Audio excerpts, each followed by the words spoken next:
call and conflict of interest check. Trustee Nolte. Here and none. Trustee Abbott. Here, none. Treasurer Metz. None. Clerk Stambuelis. Here, no conflict. Trustee Sanders. Here and none. And Trustee Sickinga is absent with prior notice. Supervisor Scott, here, no conflict. We'll move into approval of the agenda. Are there any edits, additions, or deletions to the agenda? I'll make a small clerical note from Treasurer Metz that 5A should say see budget book, not see budget boot.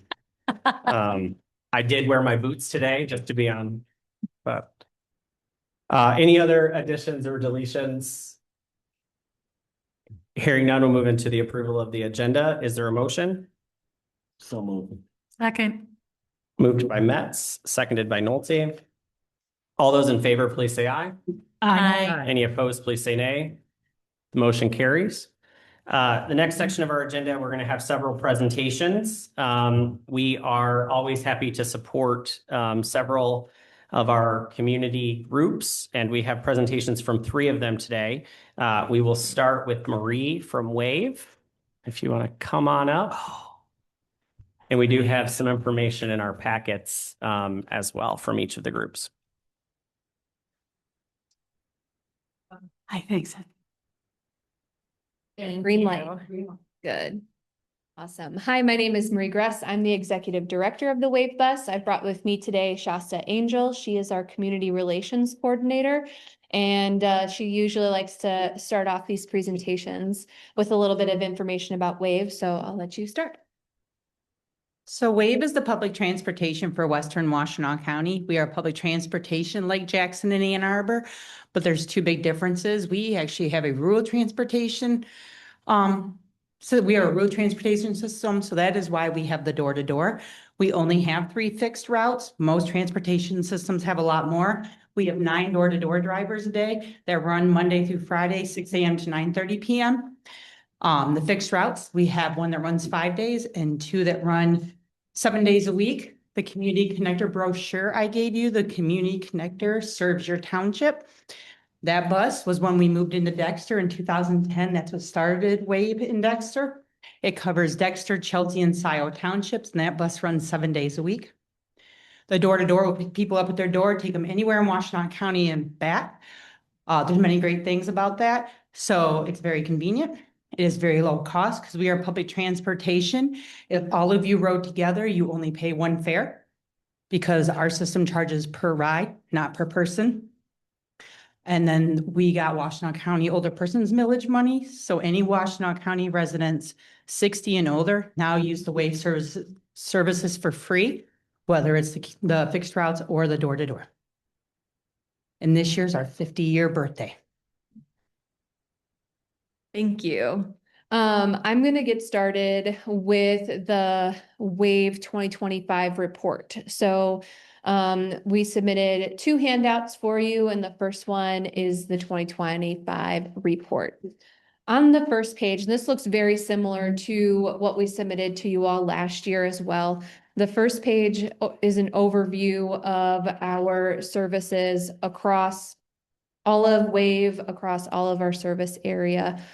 So you can see for 2025, we had an expanded map as there are several communities adjacent to yours who wanted to pilot services with us.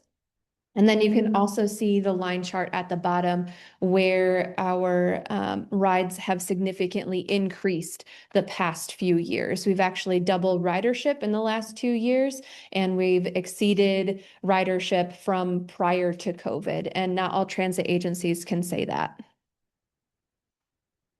Flipping to the next page, actually, you can have both of those 2 next pages side by side if you would like. The first one is all door-to-door trips. So the primary service in your community is the door-to-door service. Some noteworthy stats between changes from 2024 to 2025, our ride sharing increased and our miles per ride decreased. This means that we're being more efficient with your tax dollars. Rides per month increased. Unfulfilled rides actually increased. An unfulfilled ride is when someone calls us and asks for a day and time and we are booked to capacity. We don't have room for another ride. Typically, our dispatchers use this opportunity to negotiate, have a conversation about what's another day or time that works for you. Can we drop you off at your appointment earlier? Can you run a little bit later than the time that you asked for if you're visiting family or friends, grocery shopping, that kind of thing. And so eventually, most of those rides do get on our schedule, just we have to work through those a little bit more because we've been so busy.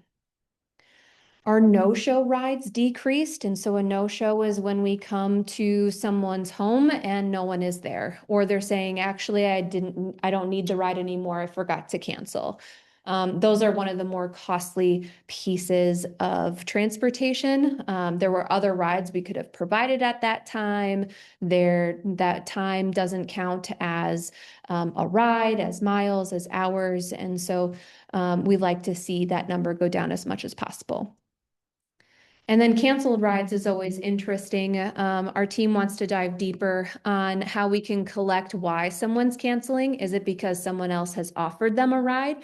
Have they got their car fixed now? What's the reason? That would help us determine if there really is more need or if people are booking just to make sure that they have a ride and then they're canceling because they figured something out in the meantime. And then the tree chart, I like to compare to the next page, which is your Dexter Township door-to-door rides. So across our service area, you can see that the purpose of the rides, number 1 tends to be medical, number 2 tends to be purpose, and 3 tends to be wellness. But in your community, food is the number 1 requested ride. So going to the grocery store, going to food pantry, we classify both of those as food. Second would be wellness. So that could be the wellness centers, that could be the senior centers. And then third was employment, and fourth was medical. The line chart at the top of your page shows how your rides have increased over the last, I believe this is 16 months. So you can see in September, October of 2024, you were at around 100 rides, and now we're around 200. There's always a dip in November and December, and sometimes even January because of how cold it can be. But you can see those dips happened last year as well. But you are still much higher than what you were last year, even with those dips. Are there any questions about the data so far? Okay, great. The next page we have for you is a new page. We didn't have a page like this in our annual report last year. This is a pie chart of our financials. So the top one is our revenues. You can see that the lion's share of our revenues is coming from state and federal local bus operating support. It's coming from state and federal awards. And then the next chunk is coming from the township and municipality contracts, the service agreements we have, like the one we're discussing tonight. Next up would be local agreements, like with the hospital, it could be with schools, it could be with the retirement communities, and then fairs, donations, and foundations as well. With our expenses, the lion's share, of course, is the people who make the service happen. So payroll is there, maintenance, fuel, insurance, that software, phones, utilities. All of our drivers need to have communication devices. We have a dispatching program. Those are the types of things that fall into that category.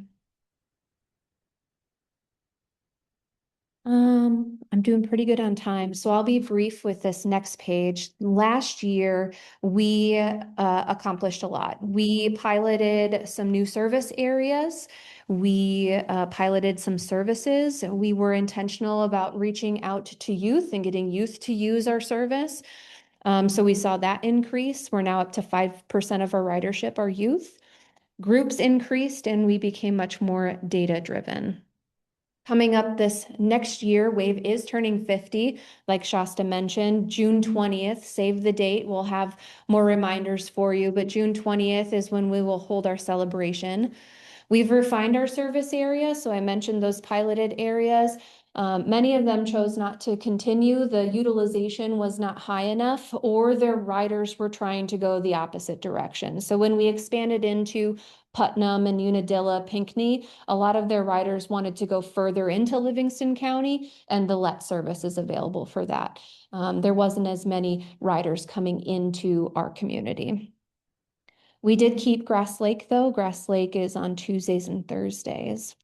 And then the last piece there looking forward, Shasta mentioned our Washtenaw Older Persons Millage. The Office of Aging Services has identified transportation as a need for older adults. They have already done one investment in transportation, and we look forward to that continuing. So our ask for you tonight is 20,000. The other handout that I gave you is a budget outline. WAVE recently, our board has discussed over the last few months a better way of going about contracting with our townships and municipalities. We look at the last 3 years of service data to make an average of the percentage of miles your residents have driven and the service hours that they have used. So on that second handout sheet, you'll see our line items. You'll see whether we're attributing that to miles or hours. You'll see the door-to-door cost, and then that final column is the cost that we attribute to Dexter Township. The second table on that page is the revenues. So you'll see where we're pulling in revenues from grants, we're pulling in revenues from the state and the feds, from Washtenaw County, and that all helps lower the cost for you, the township, because other tax dollars are coming from other places. Your people shouldn't have to pay twice. Are there any questions about that spreadsheet?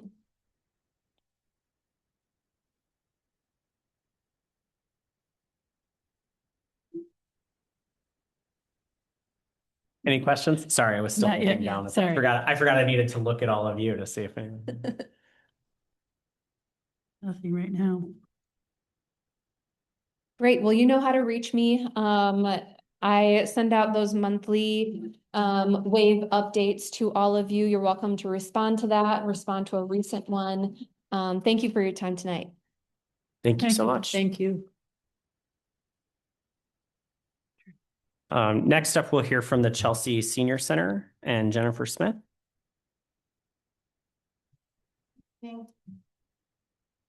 Thank you for having me. I appreciate it. I didn't quite get my stuff together in time to get it to you before yesterday, so you have it. And let me know if you have any questions. I am Jennifer Smith, and I work alongside an amazing team at the Chelsea Senior Center as the director. 2025 was quite a year. We celebrated 60 years. We launched new services and activities and programs. We updated our strategic plan alongside our mission, vision, and values. And you have a copy of that in front of you, though I realize I forgot to put that it's a strategic plan on it. But most importantly, in 2025, we made a lot of new friends. CSC is a people place, and I'm a people person. And you'll see from the data that we support a lot of people in our rural areas.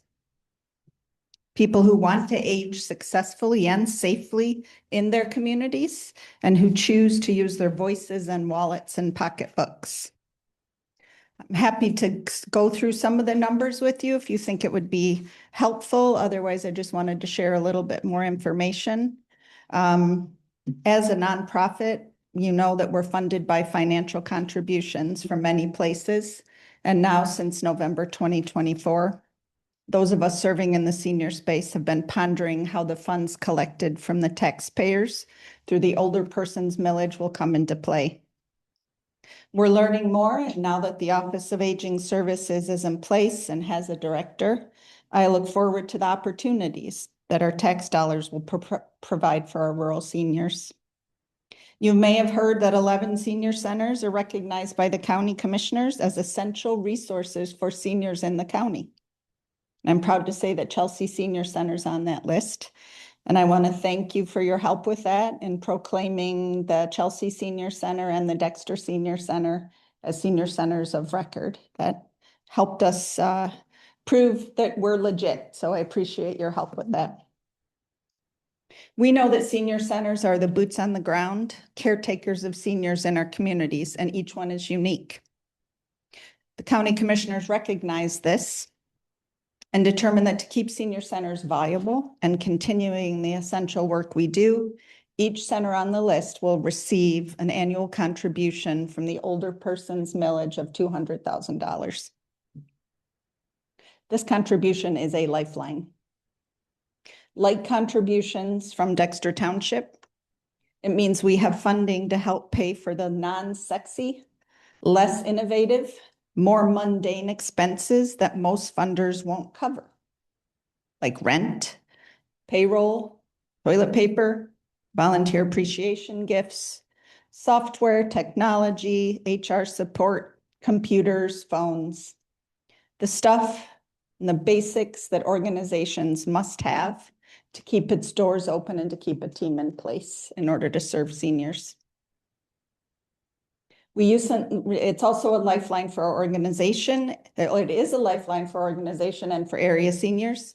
And we recently used some of the funding from that distribution to launch 2 new services that are free of charge to seniors 60 and over in the county.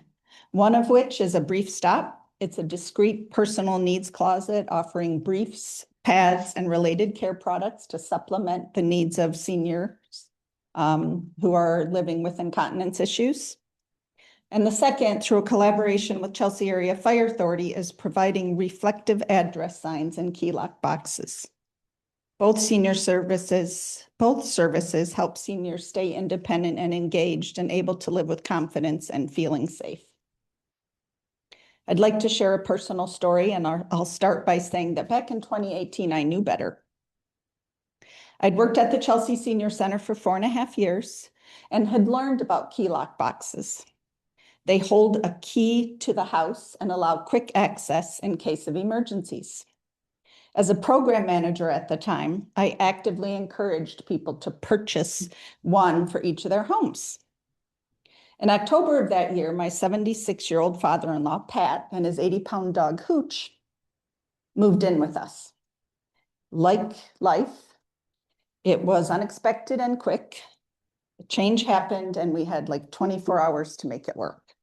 We lived in an old farmhouse, and they joined my husband and me and 4 of our kids and 2 of our dogs. Pat lived in a wheelchair. He was missing 2 of his legs after uncontrolled diabetes. He was fiercely independent and did for himself. We set him up in our basement, as it was the only space that had a bathroom, bedroom, washer, and dryer, and doors and halls wide enough to accommodate a wheelchair. The house was built in 1890, so there weren't a lot of open transition spaces. And the basement was dug out 30 years later. We put in a chairlift to go up to the main level of the house. And though there were 2 stairs between the landing and the kitchen, so we still needed to lift him. 1 wheelchair stayed in the basement, 1 stayed in the kitchen, and we had plans to add a ramp out the front door in the spring. On December 27th of 2018, Jack and I woke at 10:30 p.m. to flashing lights and sirens and loud pounding. Jack ran downstairs, my husband, to find emergency personnel breaking through our back door, the one on the landing between the basement and the kitchen. Pat had pushed his lifeline button and was at the bottom of the stairs in his wheelchair, unconscious and not breathing. We didn't have a key lock box. Seconds matter, Pat didn't make it. I'm still learning to give myself grace about that one. It's a sad story, and the reason I bring it up is because what we do matters, and we help save lives in many, many ways. And we can't meet the needs of the seniors in our area without financial support. And your contribution helps us do that. So today I'm requesting a modest increase over last year. I'm asking for $5,000. We'll put it to good use. The millage funds have the potential to change in amazing ways how seniors are supported in Washtenaw County, as well as the organizations who support them. None of us know what the future holds, but I thank you for considering. We're turning 61 this year and we have more to do. Does anybody have any questions about the numbers that I provided? You'll see I did Chelsea Senior Center specifically and then Dexter Township. Any questions from the board? I just have one. I was just wondering if you know how many members ride the wave to the senior center? Ooh. I don't off the top of my head. Okay. I don't. I can work on finding that out. I know it's a fair number because I hear lots of comments about lots of things from people. We do have a fair number actually who have a standing appointment. I'm not sure if that's what they call it. So that they're picked up every Monday and Friday in particular for bingo. So, but I don't know the number. Yes, Can I just ask you how the lockbox works? Like, yes. Is there a number that you have to, and the police would know how to use that? So for the lock boxes, Chelsea Area Fire Authority partners with us to provide them. So they're only good for people who live in their jurisdiction. They know the number. So the homeowner does not know the number. So it's not to be used like, crap, I forgot my key. So that, yeah, they So know it's the for number. emergencies. It's emergencies, yeah. So is that just put then on a door that they don't normally use? No, it's put right by the main door. So yeah, people, Oh, so it's not on the doorknob itself, it's set aside. it's right next to the door. We Yeah. actually have one here at Township Hall Mhm. on the exterior of the front. Good. Yeah, we've had a lot of people take advantage of it. And like I said, I learned my lesson. Hmm. So thanks for having me. Appreciate all your support. Thank you Thank for you. sharing you. that story. You're welcome. Really appreciate it, and I'm sorry that happened. Thank you. Thank you. Next up, we'll hear from the Dexter Senior Center and Ann.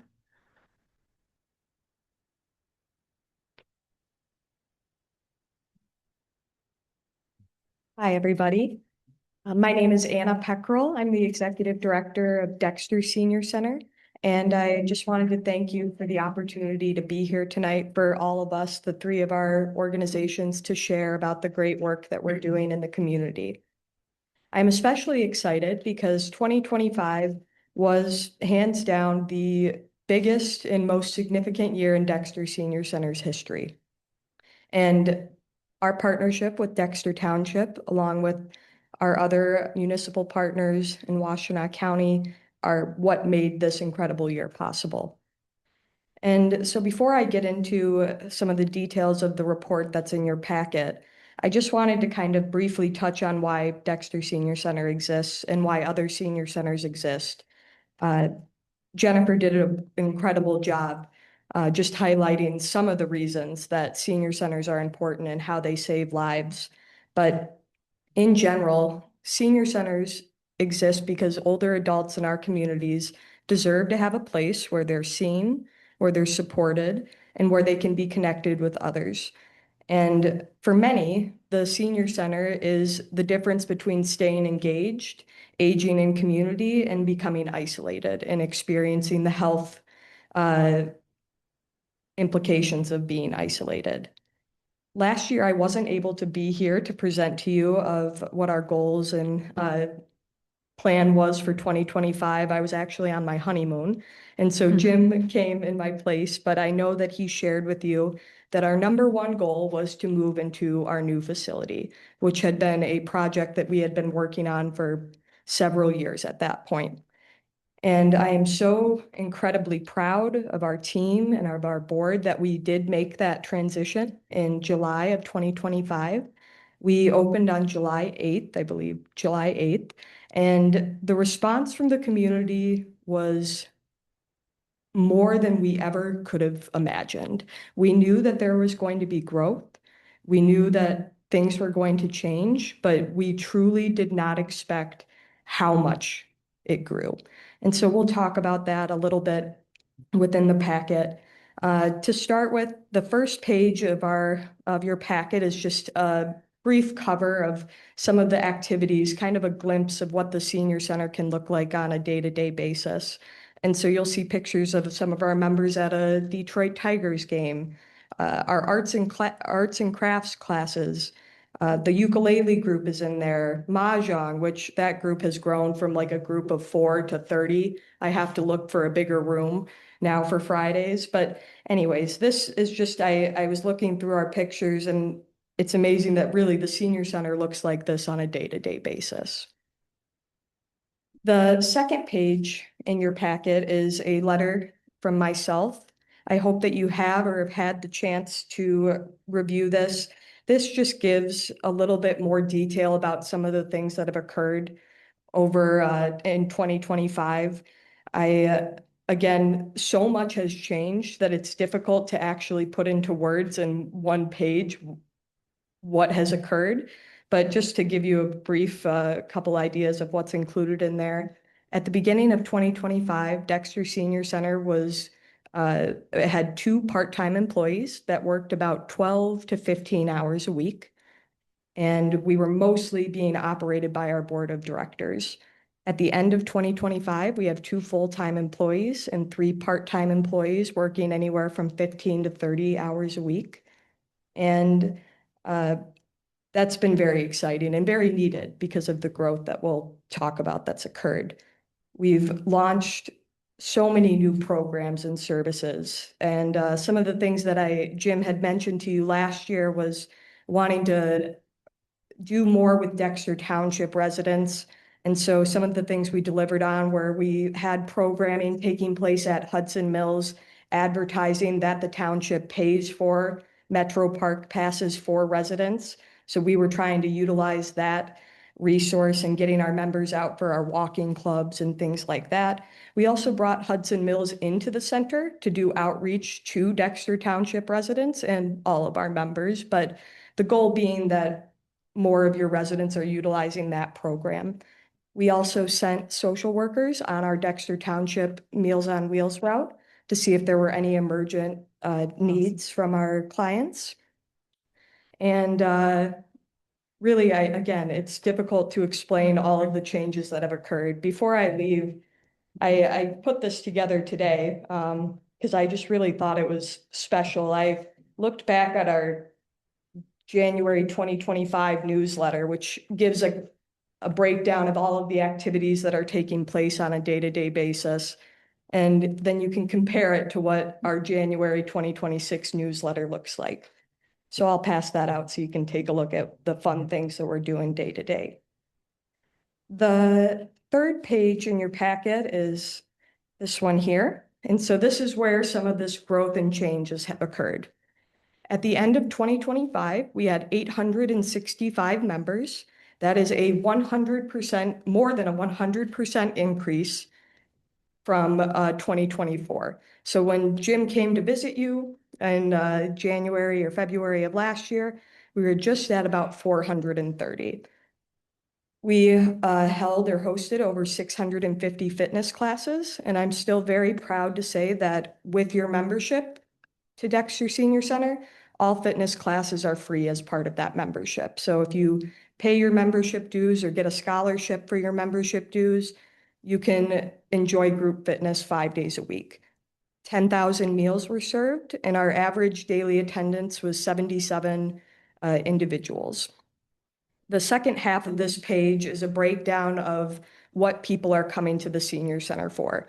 And so this is a bubble chart showing what each check-in was for. So the biggest group of services is kind of our health and aging services. And so this includes our fitness classes, any of our health education presentations or info sessions, health screenings like blood pressure checks, and any mental health activities. We've been doing some work with Chelsea Hospital to do some mental health hours at the center. The second and close second is social connection and recreation activities at 38% of check-ins. And so that includes any games, cards, puzzles, trips, special events that we're hosting, or anytime that someone comes in and they select that they're just here for a social visit, which is a pretty significant amount of people that just have a cup of coffee and kind of watch as the other groups are taking place. Third, we have our learning, arts, and enrichment category. That includes any of our workshops, arts and crafts, our music programs, concerts. We have, like history talks, so anything like educational in that aspect. And then our smaller groups, like our language clubs. Currently, we have French and Spanish classes going on at the center. And then finally, 5% of our check-ins at the center are for our congregate lunch program, which takes place 3 days a week.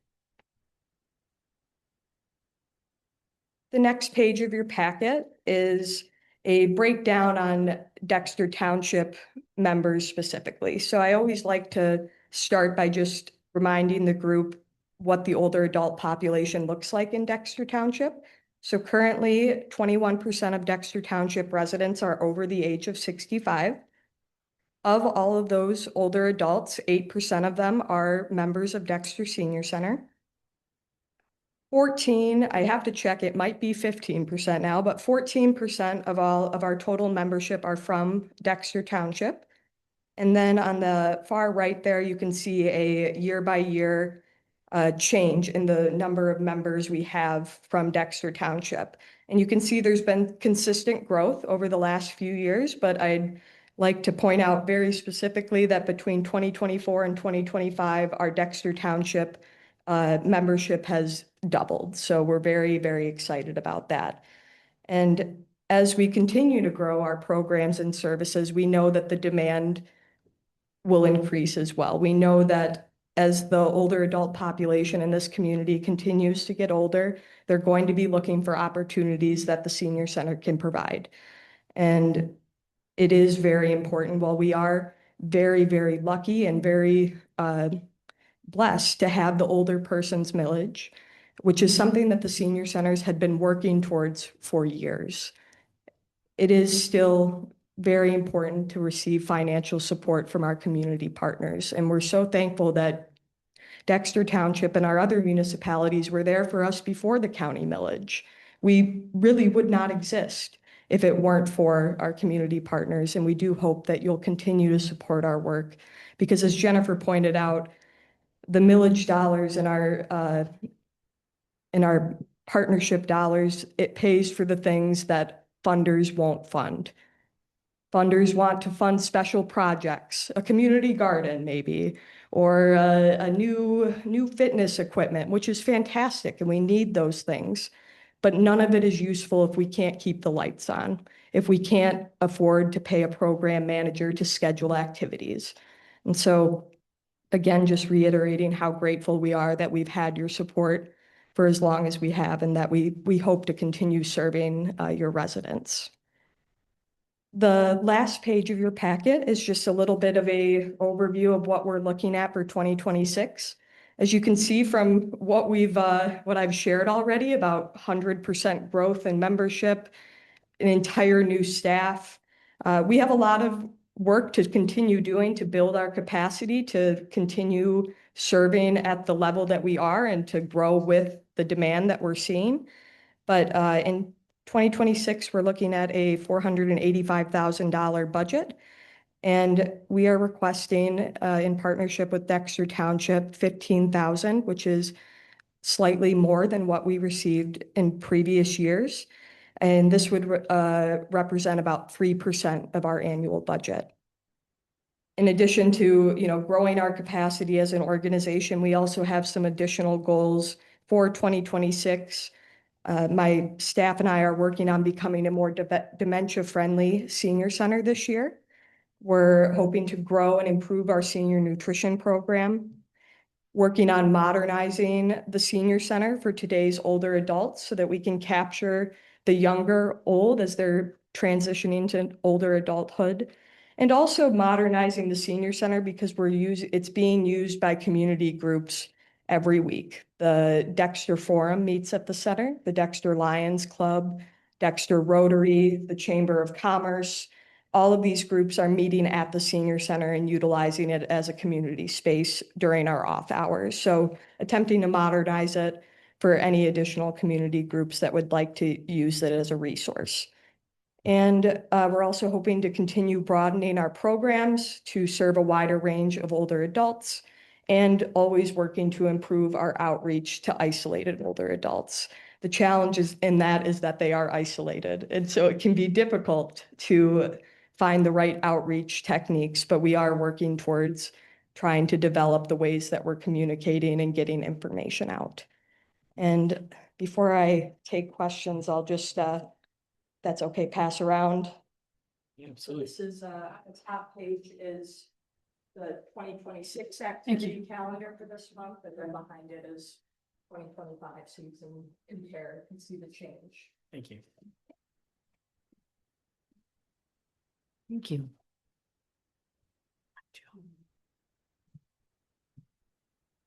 Are there any questions? Questions from the board? Sure. I'll ask the same question first. I have a couple. Do you know how many members ride the wave to the Dexter Senior Center? I don't. I was just talking to Shasta. Shasta said that she would be able to pull that information. See, this is how great our community organizations are working together. You know, she's already messaged about it, but I do see every day when I'm in my office, I see the wave pulling in. I know specific members who use it on a week-to-week basis. And I know that Shasta was even at the center today. For the last couple months, we've been doing community outreach events where Shasta comes to the center and is available. We have it in our newsletter that people can come and get information about WAVE, sign up. So we are trying to really come together and benefit the entire community. No, that's great. Yeah. So another question, you said something in regards to the exercise program. Do seniors have to pay a wellness center membership to use the facility? So we have attempted to try and have some type of partnership with the wellness center. But it has been difficult because they are a private business being operated, and so they are unable to offer a discount for wellness center membership if they're a senior center member. We've tried to see if we can work anything out, but we haven't been successful yet.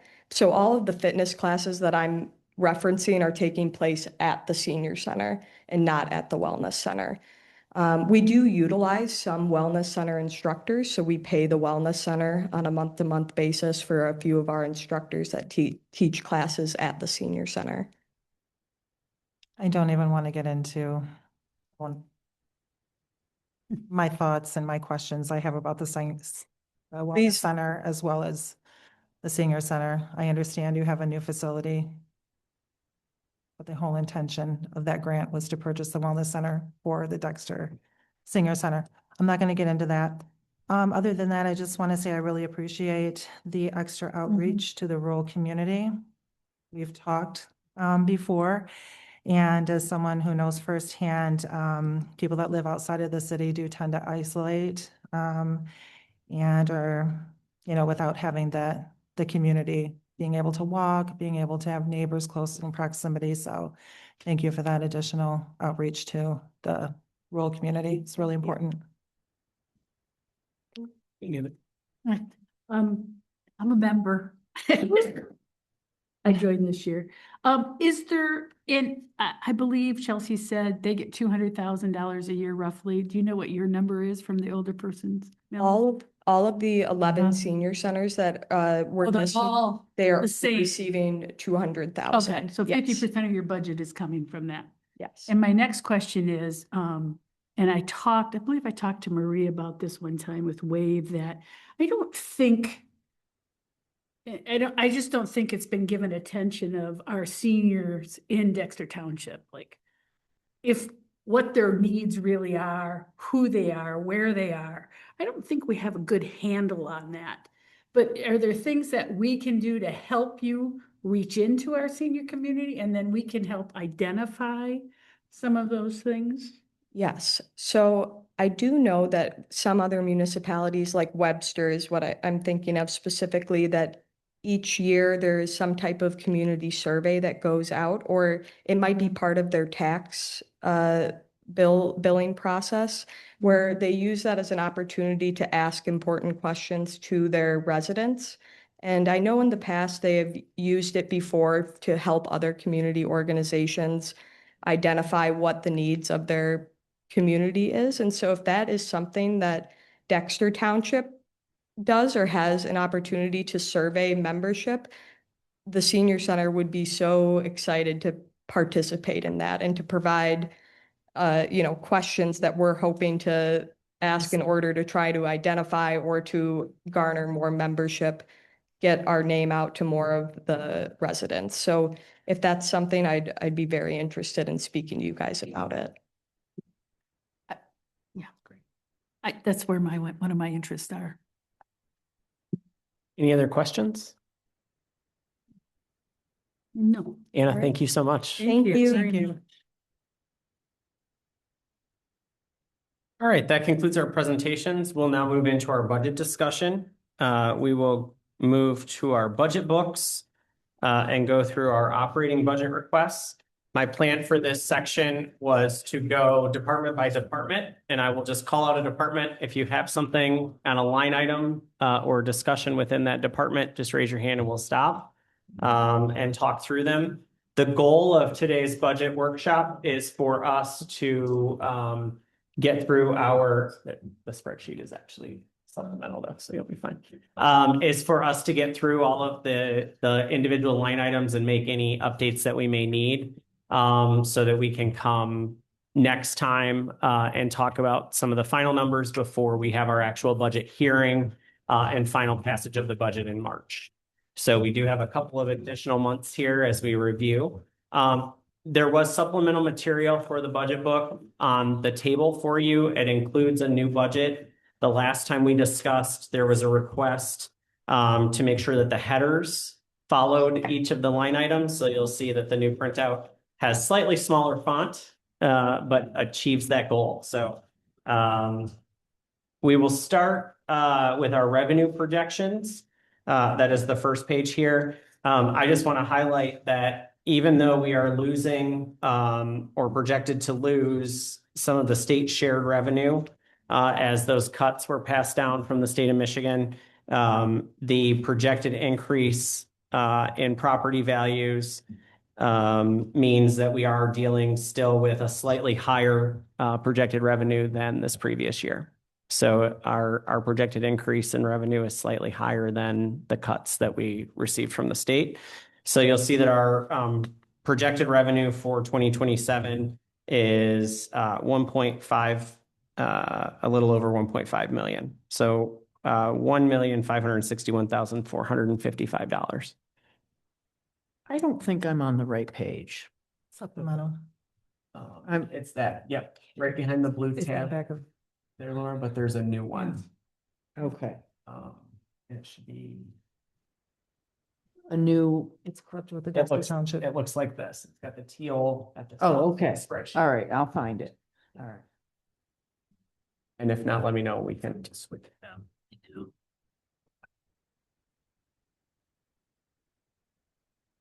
Yes. Yeah. It's in there. Okay. Any other questions about revenue? All right. Thank you. All right, hearing none, we'll move on to our next section here, which is all of our different expenditure departments. The first department that is at the top of the page there is the assessor. Any questions or comments about the assessing department? This new number does reflect as well, and later in the budget book, you'll have all of the backup that it reflects the increase that we approved when we approved Chris's 2-year contract.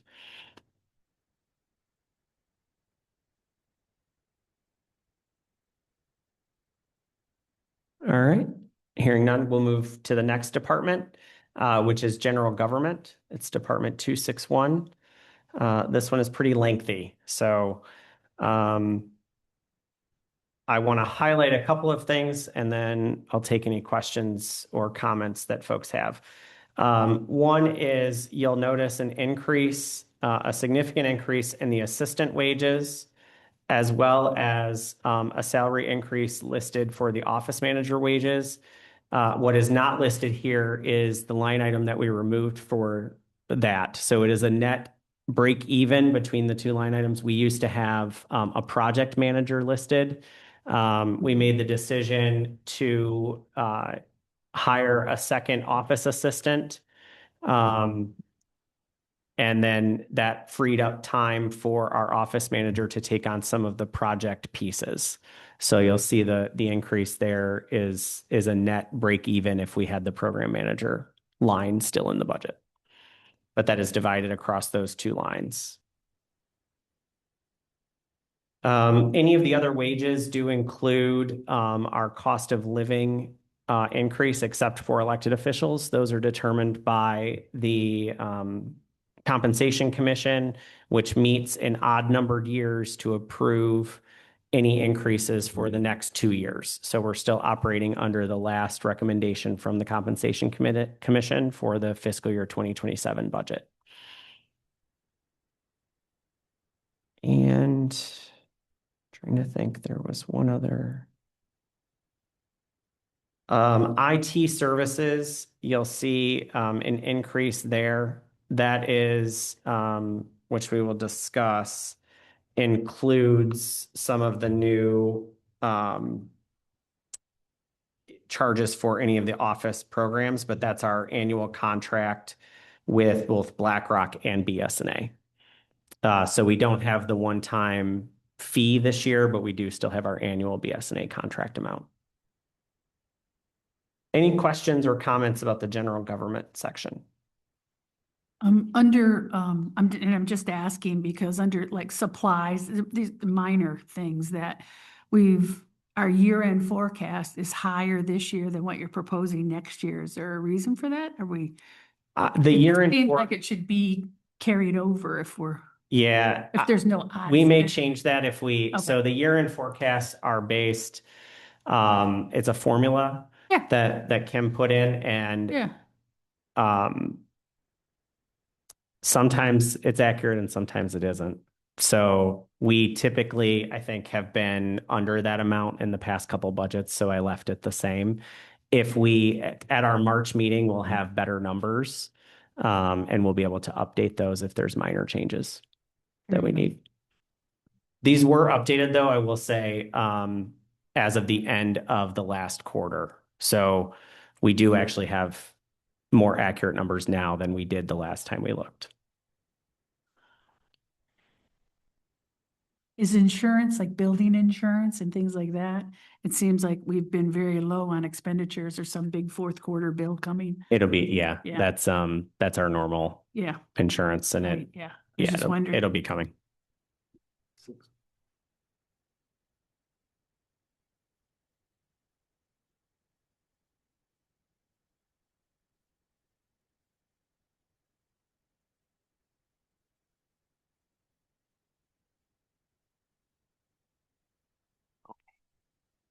Anybody else? Questions, comments on general government? Why the big healthcare insurance? It's like we spent 22, but we're jumping to 60. So we did a couple of Different. things there. I moved all of the health insurance for one everybody location. to one line, so it's not spread throughout the budget. Okay. And that reflects, we hired the new employee that would be eligible. I think I mentioned at the last meeting that like my family is now on the plan as well, after my wife was laid off. And so that number reflects the higher usage. So I expect that we won't hit close to that number, but that is the holding point Safe number. for if other folks enrolled, given that the eligibility that we set. But it also includes the number from for example, we used to have a health insurance line in the planning department separately for that staff member. And I just moved it all here, so it's all more transparent since it's all one plan. Mhm.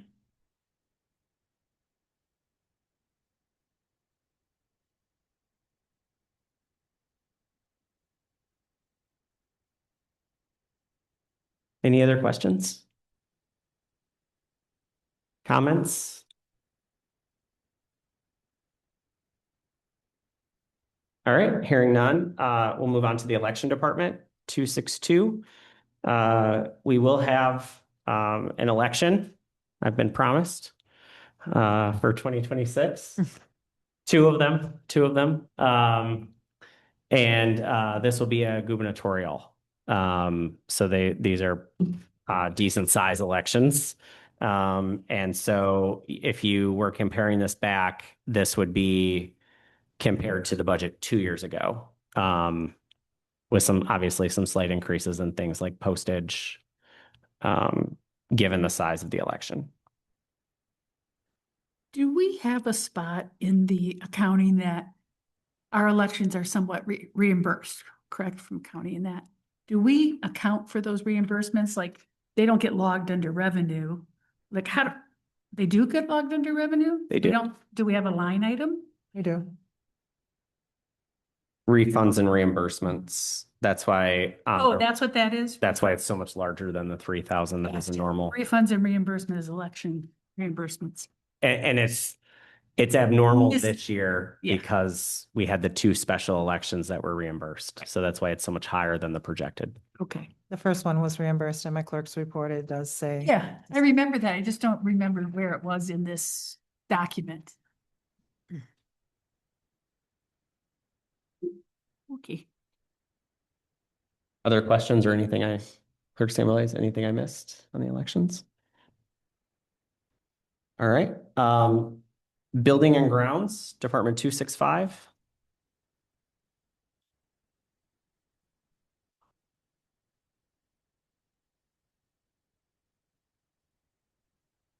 Is snow included in lawn care?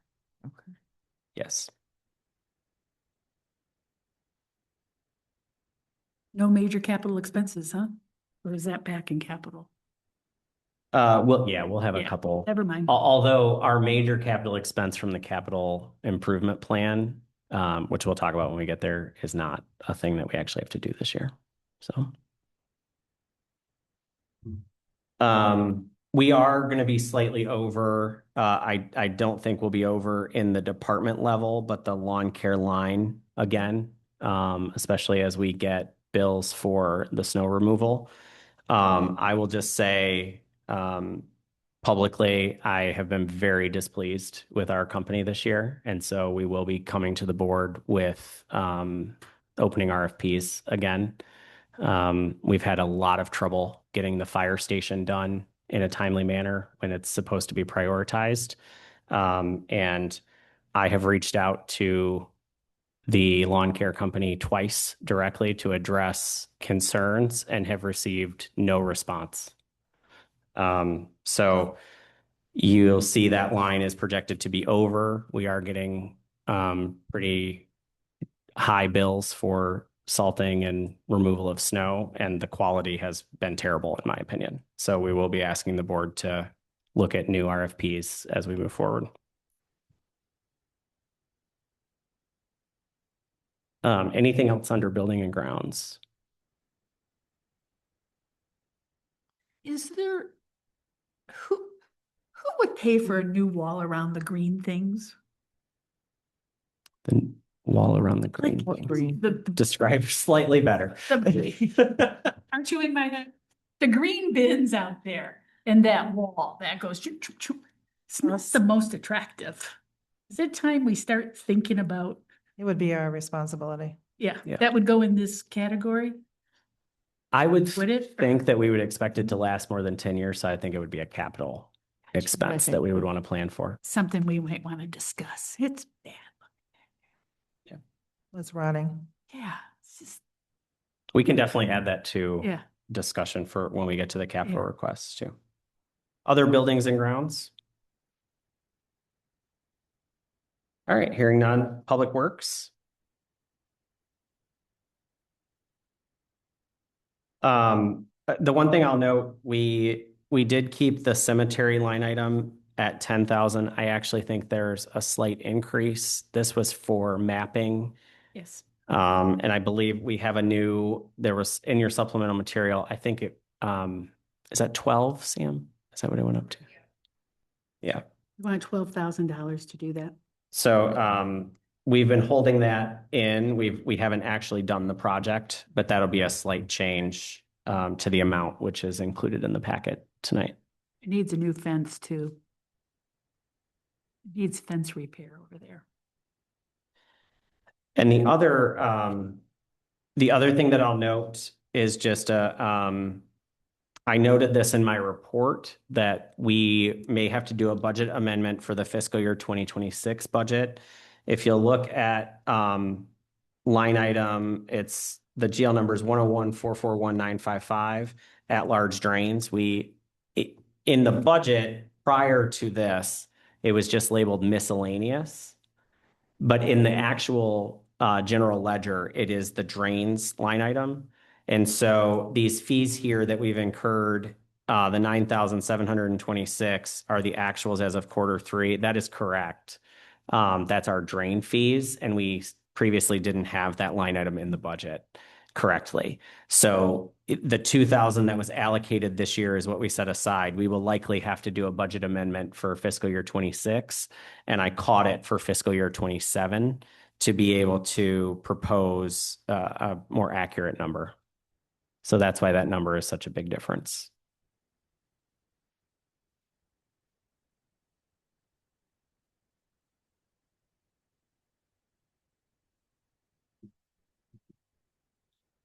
Any other questions in Public Works? All right, Department 701, Planning and Zoning Administration. Who's in the retirement plan? That is any of our full-time staff have the ability to put Oh, in and we match. Oh, okay. Yeah. And part-time staff. And part-time staff, sorry. Yeah.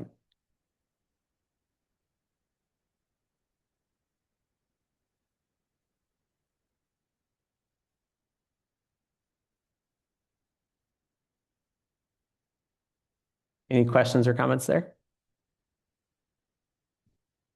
All right, down to Department 770, Community Engagement. One thing that I would like to do in this section I wanted to talk about tonight is I would like to add a $20,000 line for single hauler contingency. I think we're launching a very large project. We know that there could be hiccups. My thoughts were, we are potentially looking at residents having to pay for things like cart delivery. There's a potential for residents who miss the deadline to have their carts picked up. That would cost, that has a potential cost. I think there are several items that could end up having a cost that if the board decided that they wanted to do an expenditure on, that's a possibility. And I'd like to just be able to plan for that ahead. Hopefully we don't have to use any of it. But also additional education. We've done a lot with community engagement right now around educating folks. And so I think having that as a dedicated line item would help us plan ahead without having to come back and potentially do budget amendments later. I was going to ask for that. I think the biggest expense of the project will come at the end when we have to work to remove carts. That could be the biggest open issue. And I also agree with education. I think we need to do some recycling education to what is and what isn't allowed for recycling. For sure. A lot of that can be done not too expensive using our email list and everything, because getting all our single haulers, that will give us everybody's email virtually will come up with 80% of our residents' emails. huge. Other discussion, I know this is the first time everyone's hearing it, so we will discuss it more, obviously. I just wanted to recommend it. I just also worry, we have this deadline for folks to sign up. I feel like we've done an enormous amount of work to get the information out. I think we've done an incredible job at communicating. I also know that we have a large number of folks who spend their winters in other locations, and I feel like we may have several who come back and have a surprise, and then potentially a bill for getting carts. And I want us to plan ahead a little bit, in case stuff like that happens. We are in talks about that. And a lot of our snowbirds, regretfully, we mailed the newsletter January 5th and it's just hitting today. So we're over 2 weeks behind in notifying people. And some of those newsletters go to other locations. So there'll be a delay in our snowbirds getting it.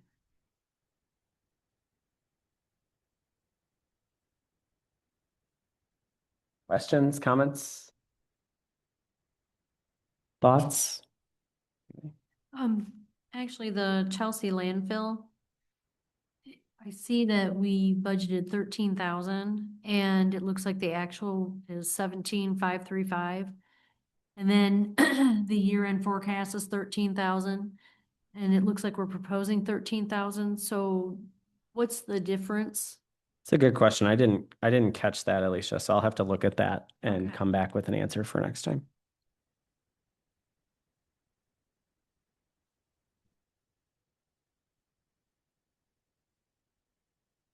I do know, yeah, I'll look and let you know. I know that we were behind at one point, and this could be showing the actuals because of the catch up that we did. But I'll double check it.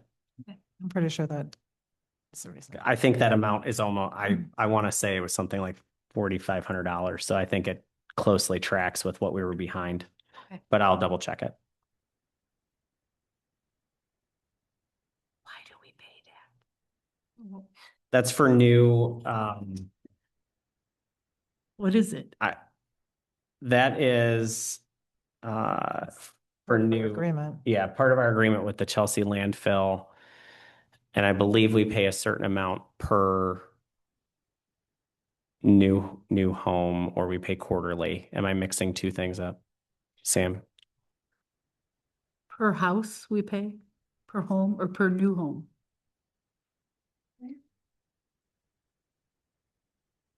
Yeah.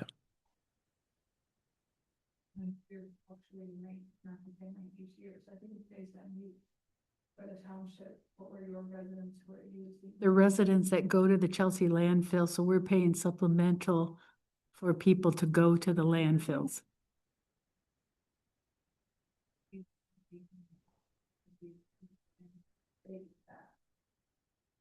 That's the special assessment. That's WWRA. That's not the landfill. Well, it's separate. Yeah, There is, this is separate. no, but there's a fee beyond the, Beyond the $31. yeah, because that's what we had not sent to WWRA. That was the catch up that we had to make. And it all gets posted under landfill. I believe so, but I'll no, that's a different fee.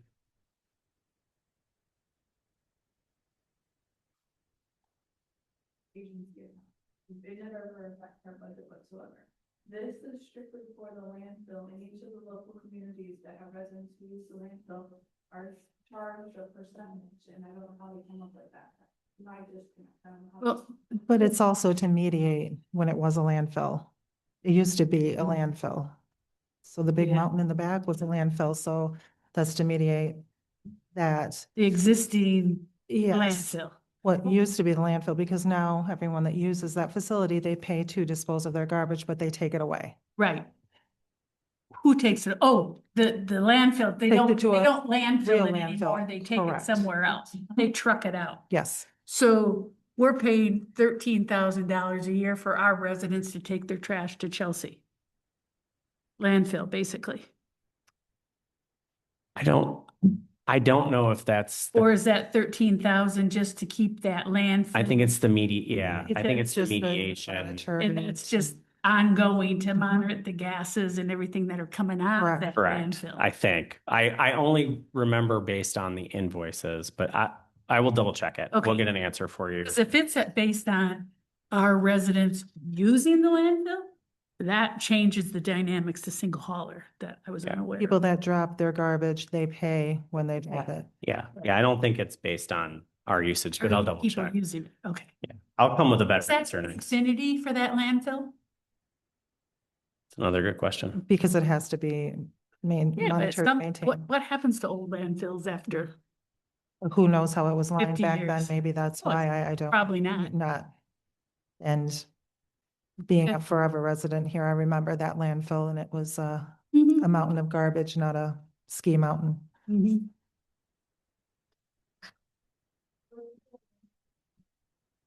Landfill closure cost. That's the,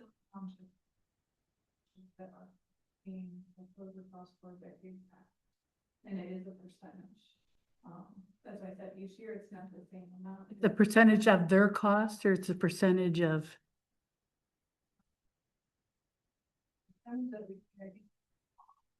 okay. And they break it up. And that's like, the bills that we get two bills per year, they're different amounts. So Chelsea doesn't pay for that?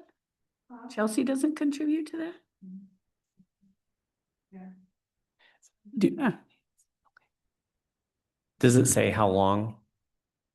Okay, all right. We'll dig in. We'll dig in and bring more information. Um, But it's Sylvan. thank you for looking it up while we're Isn't sitting. Linden Isn't, a part of it? because you do Sylvan. Oh, you don't do Sylvan now? Oh.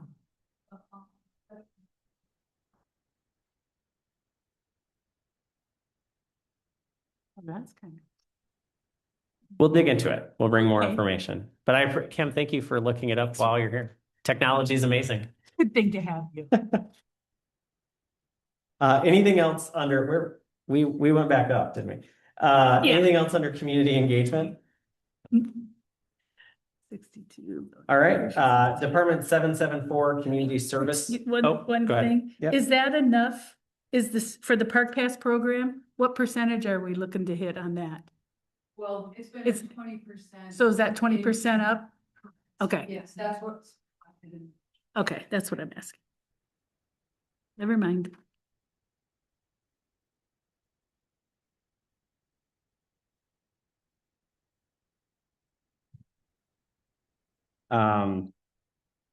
Okay, anything else in community engagement? All right, community service support.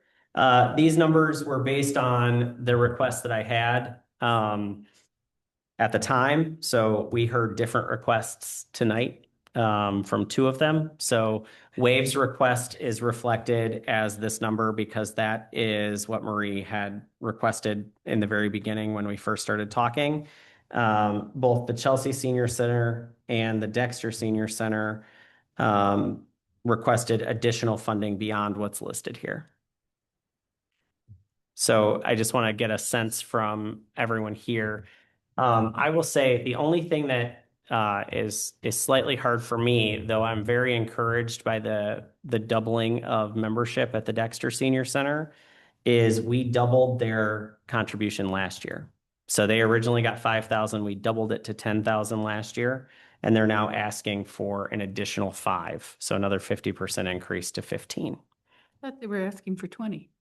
No, that's Wave. That's That's Wave. Wave. Okay. They're asking sorry. for 15. And the Chelsea Senior Center is asking for 5 as a $500 increase.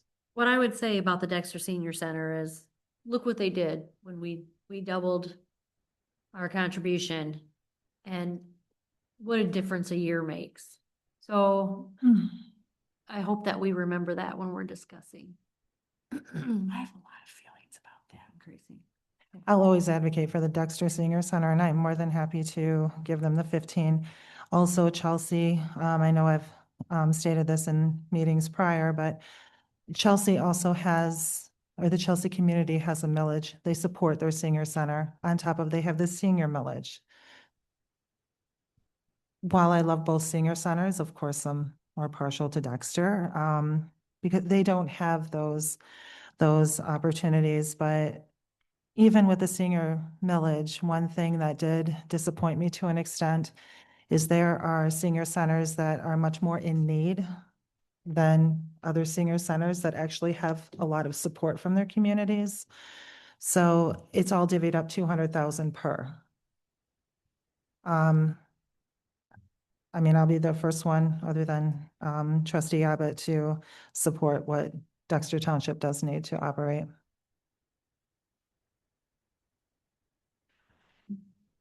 But I'm all for supporting them, don't get me wrong. The Older Person Commission is 50% of their budget off the top. The reason they've expanded this great growth is because they've got their building and they're right next to Dexter Wellness. And why I applaud that Dexter Township residents are joining, quite frankly, probably 20 of my friends joined this year. So out of the 100 new Dexter Township residents, a bunch of them are us young folk, young old folk, going to play mahjong and do things. And I just don't think we're in tune to our senior community to really know what they need and know which one we should be supporting. And I kind of think we need to do some outreach. And if she's willing to give us questions to do a survey, I think that's a great thing to do because I don't think we're in touch with our senior community. Well, I can go against that and say, well, I mean, I'm not comfortable with 20,000 for the wave until they can produce how many of their members are actually using it. I get it. My son has been at the hospital for 6 days. I've seen the wave come in and out. It's not coming in and out every hour. You know, I see them around, and that is a wonderful resource. But Dexter Senior Center hasn't just opened their doors for seniors and acquired new membership. I mean, they've opened their doors for so many other Do any of these organizations organizations. that go to Dexter Senior, to Dexter Forum, the Rotary, do they make contributions to that senior center? I'm not really sure, but I know like with They're the Dexter financial. Rotary, they don't have a lot of money Yeah, to begin with. and Forum They're just doesn't do community anything outreach. with Forum money. doesn't generate any profit either. And the little bit of money that it costs to run the Dexter Open Forum, the Rotary Club is actually supplying. So, Yeah. I mean, for them to open their doors and not just for it to be exclusive to the senior center, I think they deserve, you know, big It props was for an that too. impressive list of organizations that actually hold their meetings there. She said the Rotary, the Lions, the Dexter Forum, and the Forum, Chamber of yeah. Commerce. I mean, that's pretty impressive that they are able to use that for Mhm. more services outside of the senior community. And then with keeping open and keeping your mind open to these organizations that are utilizing the facility, they're not generating money to pay CEOs or people to work for them. They're Correct. generating money to then utilize it in the community. So like I said, I mean, $15,000, where if you want to look at surrounding communities, look and see what Webster Township gives to the senior center for support. We're way, way below. I don't know what their staff are with how many To people. their own senior center? Dexter Senior Center. Oh, to Dexter Senior. How many Webster people are there? And then? that's the question I just said. I don't know what, Yeah. how many people are No, utilizing. I'm for supporting our senior population. I just think we need to do a better job at identifying what their real needs are. And I think that's something that we can absolutely do. And I think that would be, you know, proactive for the trustees to outreach to the seniors, but while supporting the senior center at the same time.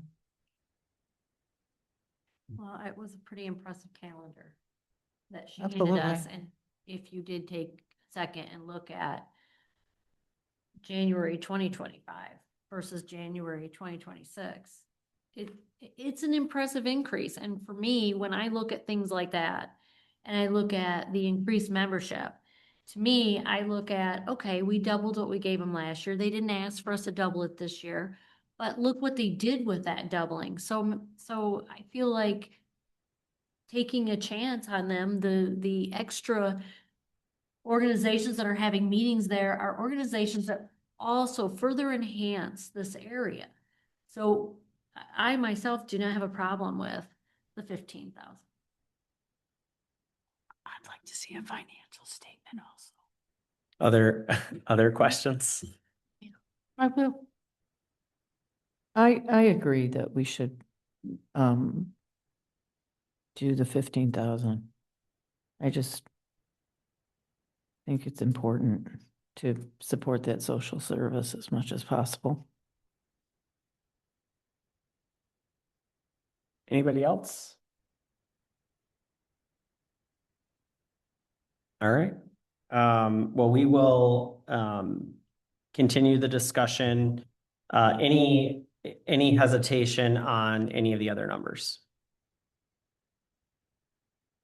The Chelsea Senior Center was also an increase, and Wave is also an increase.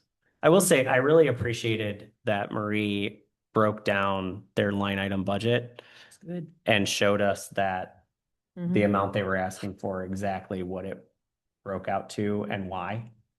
And that the rest of the budget for Dexter Township specifically was covered. I thought that was really, last year we didn't have any of that detail. And I It's very feel like it good. was very, Good. it was very helpful to see that 20,000 fulfilled the $92,000 budget for Dexter Township residents. Because I will say, I don't mind increasing the amount for the Dexter Senior Center for another year. I think the past few budgets that we voted on with the increases, not just this one, it's been very sort of arbitrary. Like, I don't know where that money is going, and the increase that's requested this year is on top of an extra 200,000 coming from a taxpayer funded millage. So I appreciated that with Chelsea, we also saw, it is not half of their budget. So I don't mind doing it. I'm glad that they had the increase. I just think that we should, especially as we're looking long-term, make sure that we're getting back the data that we need to support that. Because it is, and it's hard to compare, I think, in general, but we are paying more per resident for the Dexter Senior Center than what we support per resident that uses the Chelsea Senior Center. Agree. So, So I said I'd like to see their financials. all right. Anybody else? Community engagement? I'm sorry, community service support. So we're okay on Wave, we're okay on Chelsea, and we're okay on And Dexter. Dexter. That's what I'm hearing. Okay. And there is money. I should have said this at the top from the revenue section. Actually, it's on the next page. So I'll just say it right there. Next section is other financing uses. This is the transfer to capital projects. You'll see that we proposed 135,600 for this year.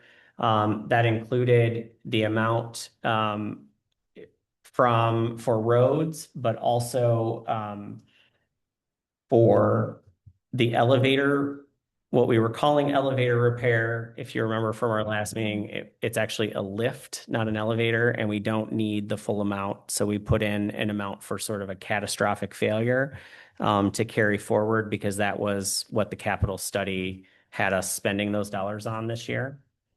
And then the next section is the general fund summary, and that's what I was going to mention. You'll see that our total revenues are the 1,561,455.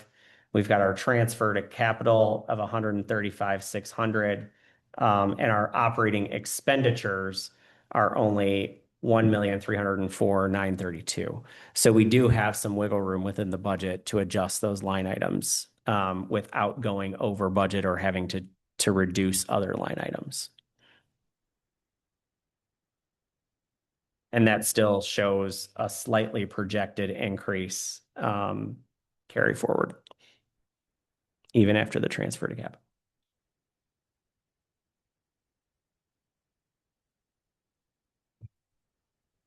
Any questions at all about the general fund before we move on to the fire fund? All right. Fire fund is next. That's Fund 206. It's a separate page in your document. You'll recall that we projected that we would start spending fire fund reserves when we elected to do a millage renewal as opposed to a new increase. And this budget reflects, are we, hold on, are we missing the expenditure lines in this printout? No, that's below. Oh, there we go. Yeah, up top. And this reflects the new numbers from what the DAFT board approved in December.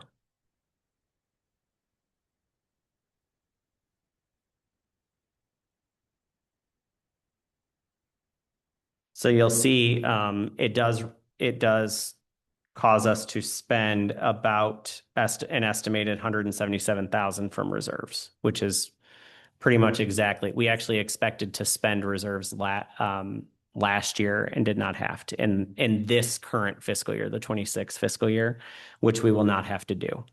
So this is a year later than projected.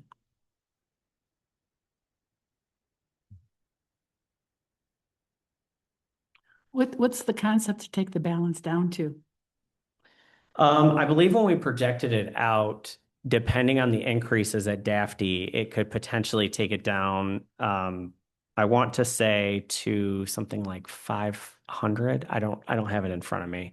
Do you remember, Kim, what we would reduce the fund balance down to?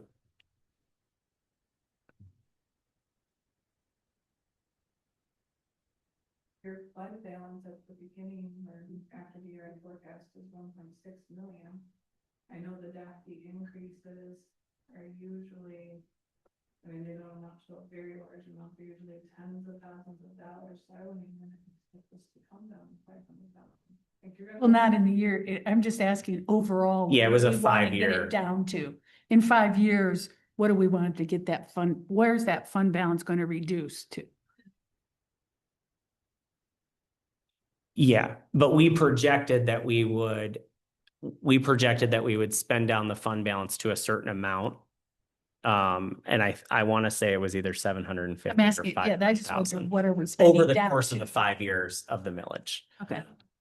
Yeah. Okay. But we are in conversations. Conversations are starting about the funding mechanism changes. So all of this in future years could shift based on potential interlocal agreement changes. If the one that had been proposed had been adopted, we would actually only be spending something like 30,000 from our fund balance this year. It would have reduced our fee based on the formula that was proposed, but it was the Webster board declined that. So you'll probably remember we talked about it here and we said we would bring it forward. There's no reason to bring it forward because Webster already rejected it.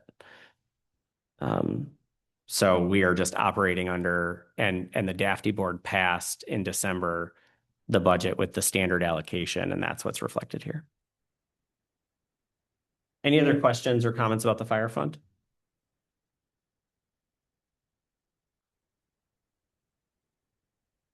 All right. The police fund, this one, we probably don't need to spend a ton of time on. I do want to highlight a couple of things on the equipment maintenance contract. We were far below what we were projected to spend on maintenance for the warning sirens this year. That's great. That means they're operating well. The maintenance around them is all we had to trim some trees was the amounts there. I would like to continue carrying forward the same amount or budgeting the same amount because that could change. They could need stuff with the boards, or I believe once they had bees inside the operator. So lots of different things that could happen with them. I will say, if you look, we are drastically under budget in the police fund. That is a result of changes in billing from the sheriff's department. They cannot fill the shifts that we are contracted for. In the past, they used to charge us and then give us what they called banked hours that we could use if we had big events without paying overtime. And then they would write us a check as a refund at the end of the year. They've stopped with banked hours. So they're now only charging us for the shifts that they actually fill. And then we pay any overtime cost if we need to, for additional. But that has resulted in a much lower cost because basically we contract for 3 positions. And I don't believe this year the 3rd position has been filled at all. So this is also, the contracts are up for renegotiation. I've been named to the committee by the county commission. So we'll be working through all of the contract changes, in the coming months and proposing those, to all of the contracting municipalities. And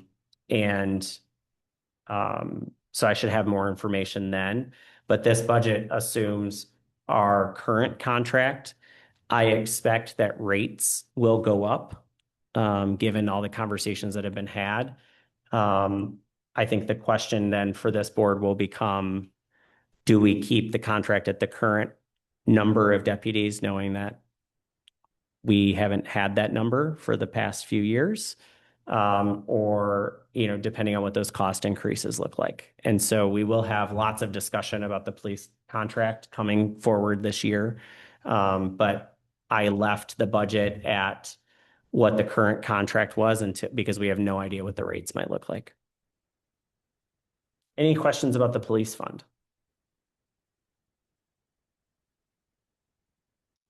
All right. Open space, Land Initiative Fund 245. I think these are pretty self-explanatory. The one thing I will highlight, just because it will come up in our meeting later today, is we did transfer in $283,000 from our general fund. That was promised by the board when FOSP was started. That was prior to the millage. And so those funds are a little less restricted, given that they're not direct millage dollars. And as we discuss the purchase of property later, I just wanted to highlight that for folks, that money is also still there. Trustee Sickinga did ask about a separate fund, and Kim explained really well why we shouldn't do that for a separate line item. But Trustee Sickinga is not here to hear it, so I think we'll wait until, or do you want to go ahead and explain?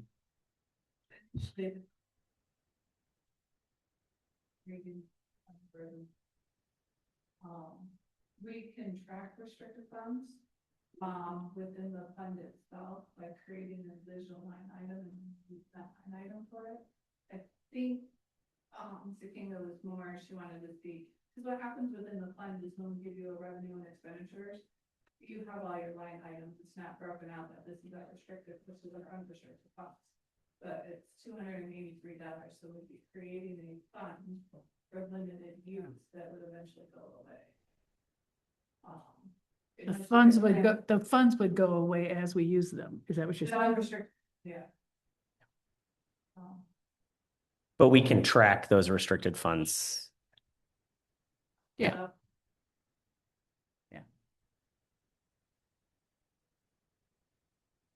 Go If ahead. they're general fund, they were originally ARPA dollars, were they not? Is that where it came from when we started Fawcett? Wasn't ARPA dollars? We moved all That the was ARPA before. into the road. Yeah, you moved ARPA to road. Yeah, And then used general fund that was left over because you weren't funding roads. Right. Move into Right, open right. space. I guess I'm asking, why is it so restricted? It's not, the millage is restricted. I understand the millage is restricted, but the $283,000 isn't part of that millage. Oh, That's what we're saying. Yeah. That that we could use that, the millage funds couldn't be used to purchase property, for example. But Oh, these funds can. gotcha. But it comes out of that line because it's still a part of the I'm FOSS upset. I know what you process. say. I got you. Any other questions? Comments? no, but just to also clarify further, if a property came up and let's say a property has a specific element on it that the state or the federal funding wouldn't approve of, that those monies could be used to purchase that property. So it is a really nice contingency to be able to have those resources, funding resources. Any other questions or comments? All right, we'll move on to Capital Project Fund, Fund 401. This is where you'll see a couple of things I want to highlight, and where we will have some discussion. We have our road improvements line. We kept the cellular connectivity line to move forward, just carrying those funds. The other is technology upgrades, and you will see that if you look at the notes on the last page, number 26. This is that amount that's there is something I want to discuss as we move through this process. That is the tablets for the boardroom to cut down on paper and printing costs so that all of the boards could have those here. They would be stationed in the boardroom to be used for meetings so that everyone would have electronic access to their packets. And also it includes needed ADA updates for our website.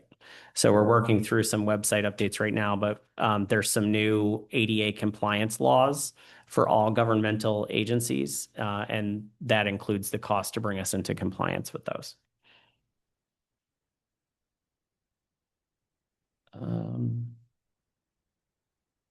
And I think that's it. Everything else is stuff we've already talked about. Any other comments, concerns, and specifically if you have questions or around the technology upgrades too? The info systems hardware. So we have 30,000, so we don't think we will probably only spend 10,000 in the info systems hardware coming up. So that's to carry it for, that would be next year's allocation. We will have already spent the 30 on the other upgrades. But since it's the same line item. Okay, so we just don't think that we'll have to spend as much next year. Right. Okay. Because we're doing most of the upgrades this year. Okay, great.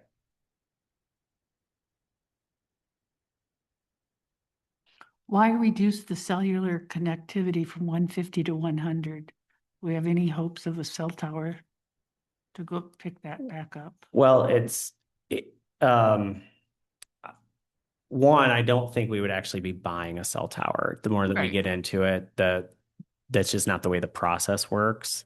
And two, we spent 36,000 of that 150 That was on broadband. on broadband Right. for cellular connectivity. Right. So essentially, we're only reducing it 14,000. This is the number that we will carry forward. Right. I'm just saying we don't expect to have any higher expenditures to try to work to get a cell tower, is what I'm asking. Correct. The 150 reflected that we would be purchasing essentially a cell tower or paying the full cost.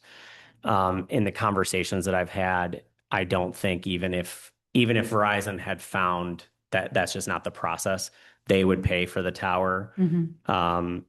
And we would have some incremental cost, but it wouldn't be that we are actually purchasing a cell tower, which is what we had planned for when we put that line item in. But I did want to carry forward the remainder to the 100,000, one, in case there's any last broadband issues or big things, or if Verizon or AT&T or T-Mobile came to us and said we could partner on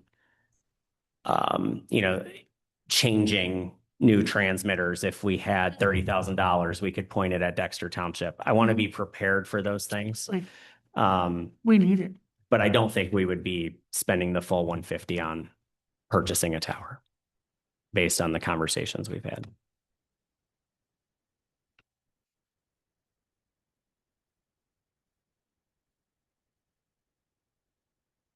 Any other questions or comments? All right, so then the final,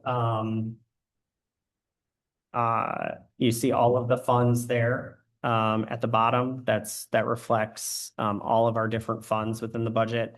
And then the final page is all the notes and notations.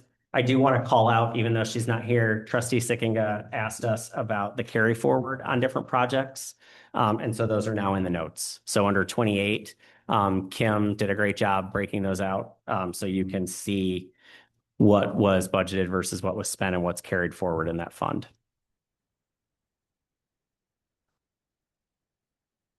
All right, any other discussion on operating or capital budgets?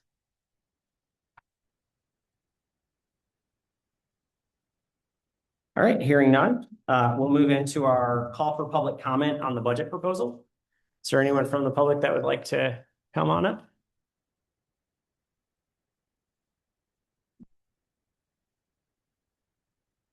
Joseph Spiegel, 7905 Sour.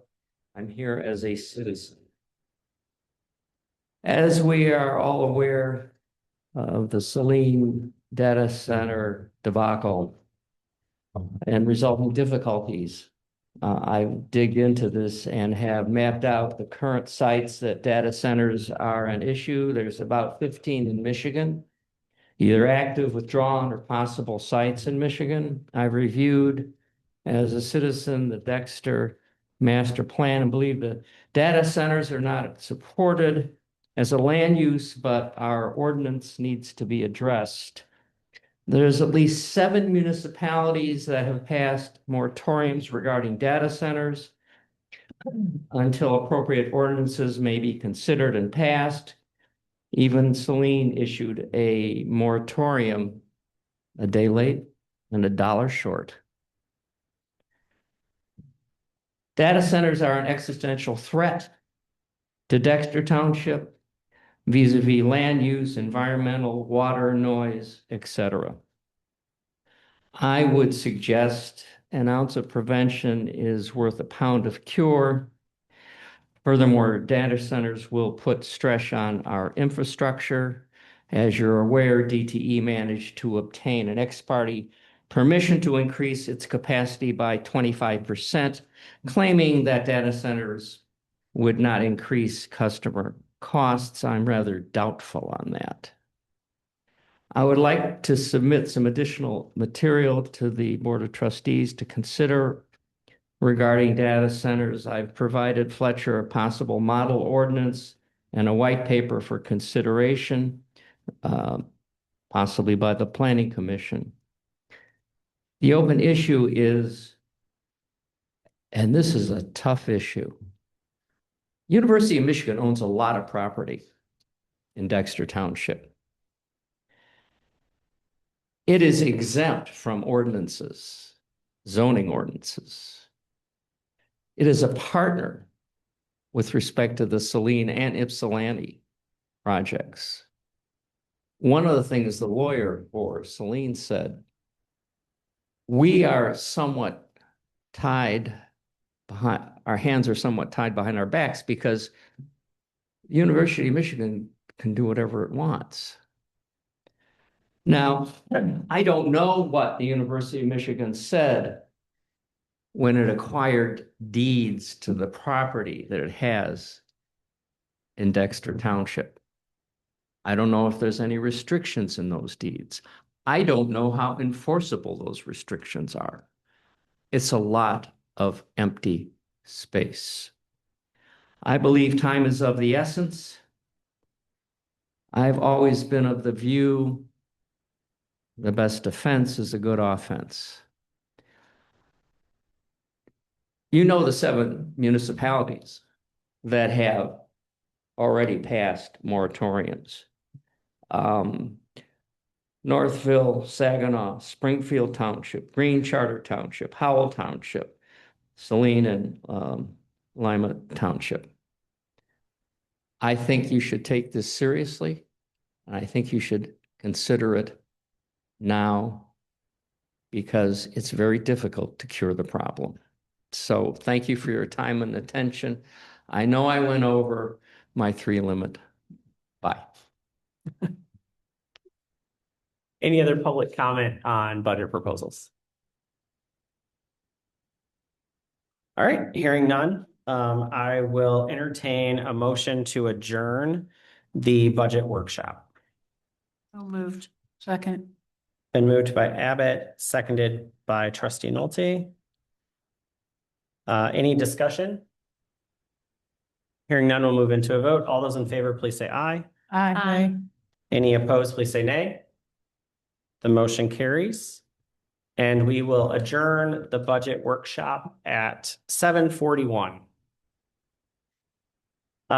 Would the board like to take a 5-minute recess? All right, we will take a 5-minute recess and then reconvene for our normal board meeting. So is this old now? Is this? I am so mixed. Thanks, you guys. All right, we will come back to order at 7:48. Actually, I'm sorry, this is a new meeting. I will call the meeting to order, regular meeting of the Board of Trustees to order at 7:48. And we will start with the Pledge of Allegiance. I pledge allegiance to the flag of the United States of America and to the republic for which it stands, one nation, under God, indivisible, with liberty and justice for all. And we will do a roll call and conflict of interest check. Trustee Nolte? Here none. Trustee Abbott? Here none. Treasurer Metz? Present, Clerk Stamboellis? Here, no conflict. Trustee Sanders? Here and none. Trustee Sickinga is absent with prior notice. Supervisor Scott here, no conflicts.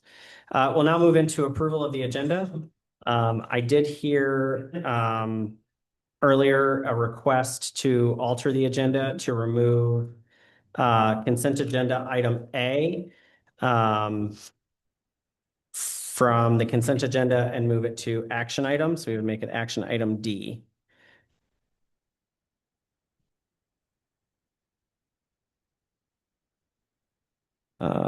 Is there a motion or any other edits or deletions to the agenda? All right, is there a motion to approve the agenda as amended? Move. Second. Moved by Nolte, seconded by Abbott. Any discussion? Hearing none, we'll move into a vote. All of those in favor, please say aye. Aye. Any opposed, please say nay. So the agenda is approved with the change that was noted. We now have our first call for public comment. Anyone from the public wishing to comment? All right, hearing none. We'll move into our consent agenda. Is there a motion to approve the consent agenda? I'll make the motion to approve it as amended. It's been moved by Nolte. Is there a second? A second. Seconded by Sanders. Any discussion? Hearing none, we'll move into a vote. All those in favor, please say aye. Aye. Any opposed, please say nay.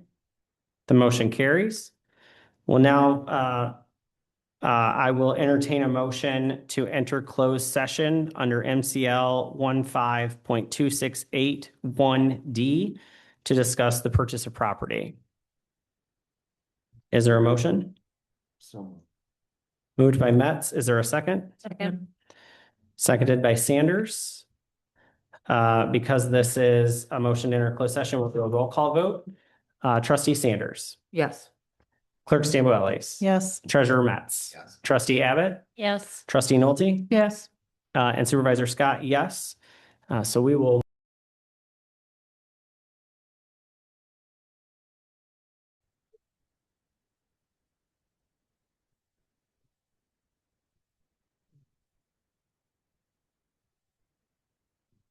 Okay, we've reopened the doors and I'll entertain a motion to exit closed session. I'll move to exit closed session. It's been moved by Trustee Sanders. Support. Is there a second? Seconded by Clerk Stamboellis. We will do a roll call vote. Sorry, it took me, your last name is longer. It took me longer to write it down. Trustee Sanders. Yes. Clerk Stamboellis. Yes. Treasurer Metz. Yes. Trustee Abbott. Yes. Trustee Nolte. Yes. And Supervisor Scott, yes. So we are out of closed session. We'll now move into our action items. Our first action item is the purchase of property. And I will entertain a motion to authorize the township to spend up to $33,000 for the purchase of property as discussed in closed session, contingent upon final language from the township attorneys. So moved. Second. It's been moved by by Clerk Stambueli, seconded by Trustee Abbott. Any discussion?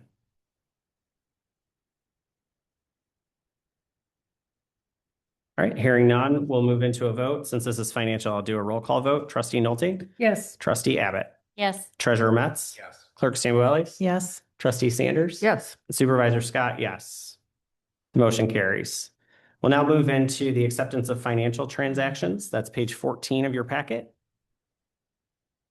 And I'll entertain a motion for the acceptance of our financial transactions. So moved. It's been moved by Trustee Nolte. Is there a second? Seconded by Treasurer Metz. Any discussion? Hearing none, we'll move into a vote. All those in favor, please say aye. Aye. Any opposed, please say nay. The motion carries. We'll now move on to resolution 25-694 on RFP preferences. This is page 27 of your packet. This is the correct version.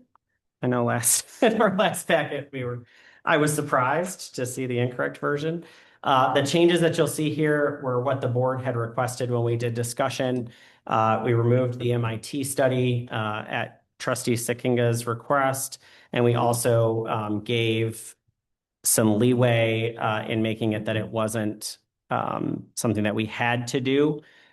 Basically, the process would be that if we decided not to use it on an RFP, we would come before the board before those RFPs were accepted and announce that. Otherwise, the criteria will be presented to the board as a part of that discussion. So the relevant section for that is on page 28 of your packet. It's the section that says the township supervisor or their designee shall develop standardized scoring criteria and weighting for each RFP or bid solicitation. At their discretion, the supervisor may determine that an RFP or bid process is not the most effective method for selection and may proceed without applying the established criteria with notice and approval of the Board of Trustees prior to the start of the RFP or bid process. So I think there were lots of questions and discussions about proclaiming that we had to do it on every bid and every RFP. But I wanted to maintain that even if we made that recommendation, that the board really were the ones that were making that determination.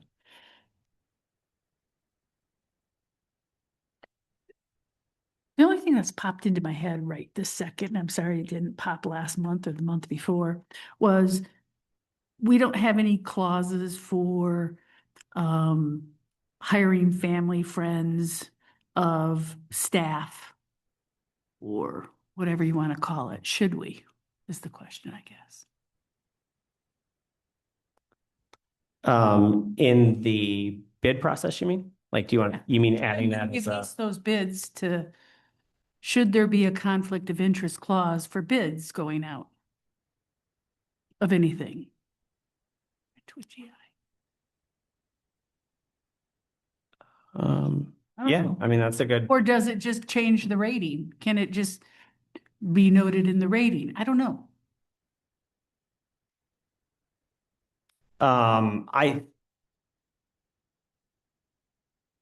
it's a good question. I think under our current board policies, the conflict of interest statement is there. I think the question becomes the application of that to either the rating or the, yeah, I understand what you're saying. And see, while I understand the whole nepotism aspect where you're going, you know, businesses, like I will be in full transparency that a company that I am co-owner of has applied on the RFP. But that said business also lives in Dexter Township. They're a family, a family as well as employees that don't just live in Dexter Township. They spend their money in Dexter Township. They contribute to Dexter Township. So I'm not even understanding why there would be an issue with that. I don't take it just as an issue with contracts. I take it an issue with contracts, with hiring, with everything. Because there becomes different handling of personnel and things when it's that close. And it's nothing personal. It is just about how businesses operate and how do we keep clean lines of operation in there. I think Dexter Township probably does a better job than some places do, and I have this on other boards that it still is an issue because it changes the dynamics of contracts, it changes the dynamics of interactions, it changes the dynamics of if you have a problem with them, it just, is it good business? I personally do not think it is good business. I don't think it's good business for us to hire any of our relatives. I don't think it's good business for to hire our businesses, or, if my wife wanted to do something in a township, I would say, I don't think it's good business. I just don't think it's good business. I don't think it's clean. I don't mean it personal to any one person or anything. It's just my general belief. And I don't take it personally, but I mean, for instance, there are many people that work here that the staff and elected officials have become close to, and we have a loyalty to them. So I mean, that same difference applies there as well. I mean, in my way of thinking. But I will say, for the past two lawn care individuals, I mean, I've seen things that I've been very disappointed in. For instance, main thing being pesticides being applied.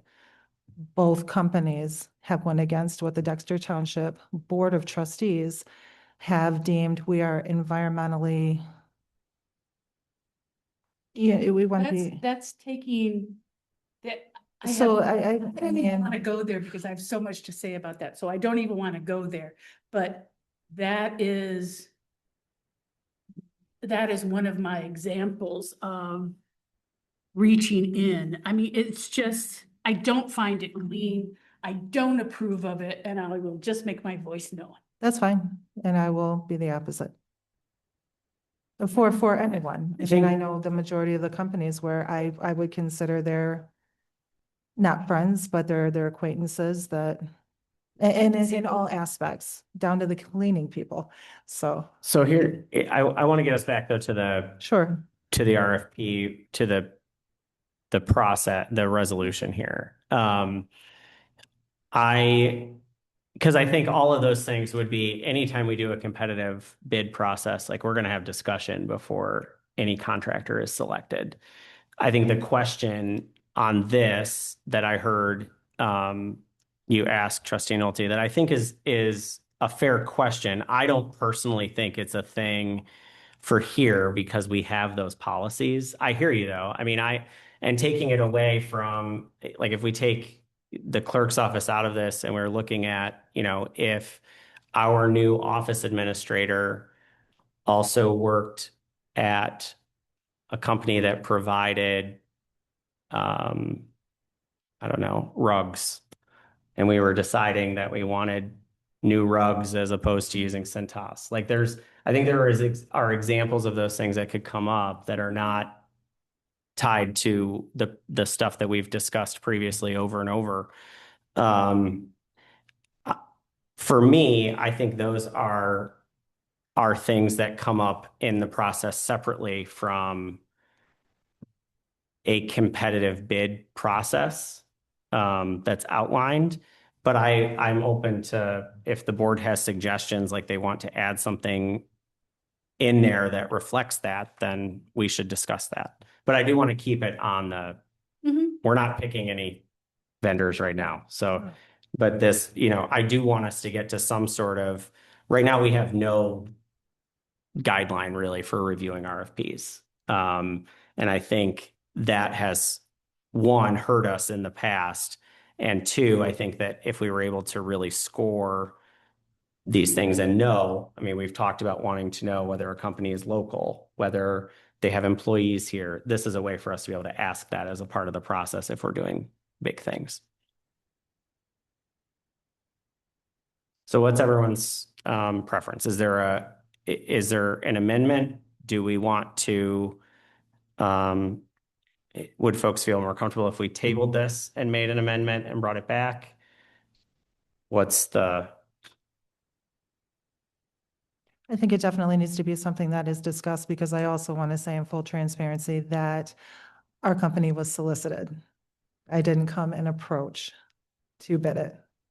So I just want to put that out there too. Company. No, I know, but I know that is a It's big not hot so topic. big. This And is I'm a, not taking it personally. this is a policy. What I'm taking it is who is fit to do the job, no matter who that person is. That's all I'm stating. But what I do want to say to Supervisor Scott is I really do appreciate seeing that, Dexter Township and surrounding communities are emphasized as being important to employ.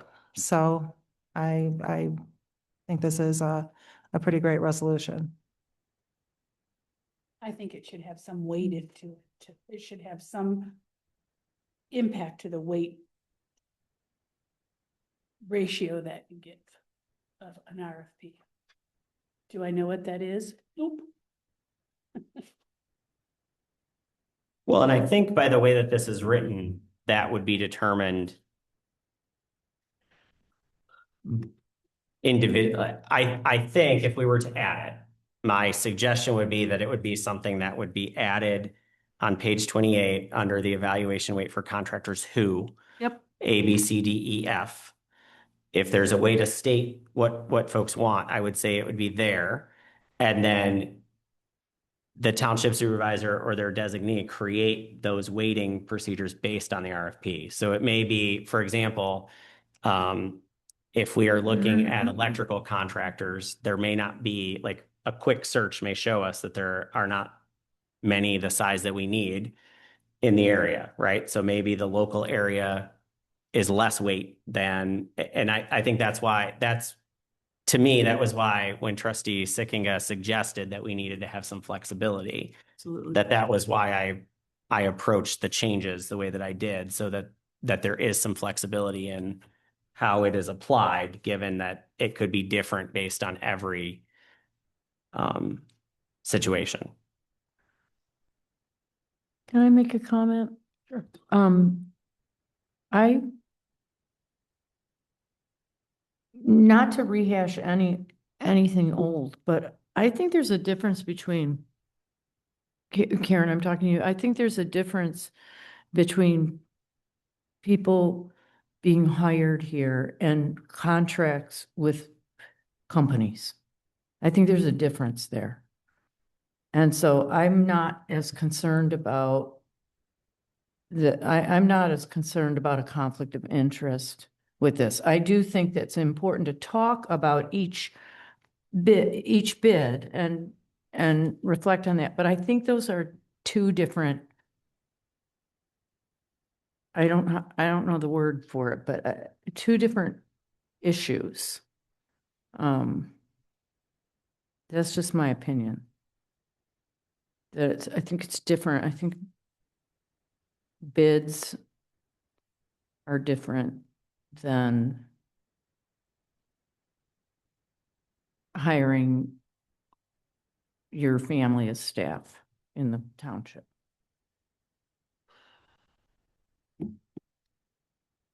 Other comments?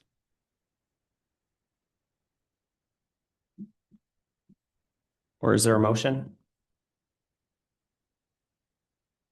I'll move to approve it as is. It's been moved by Trustee Sanders. Is there a second?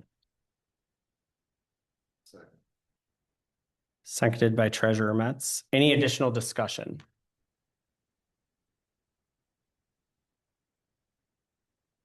I just disagree. That's Yeah, fine. it's fine. I disagree.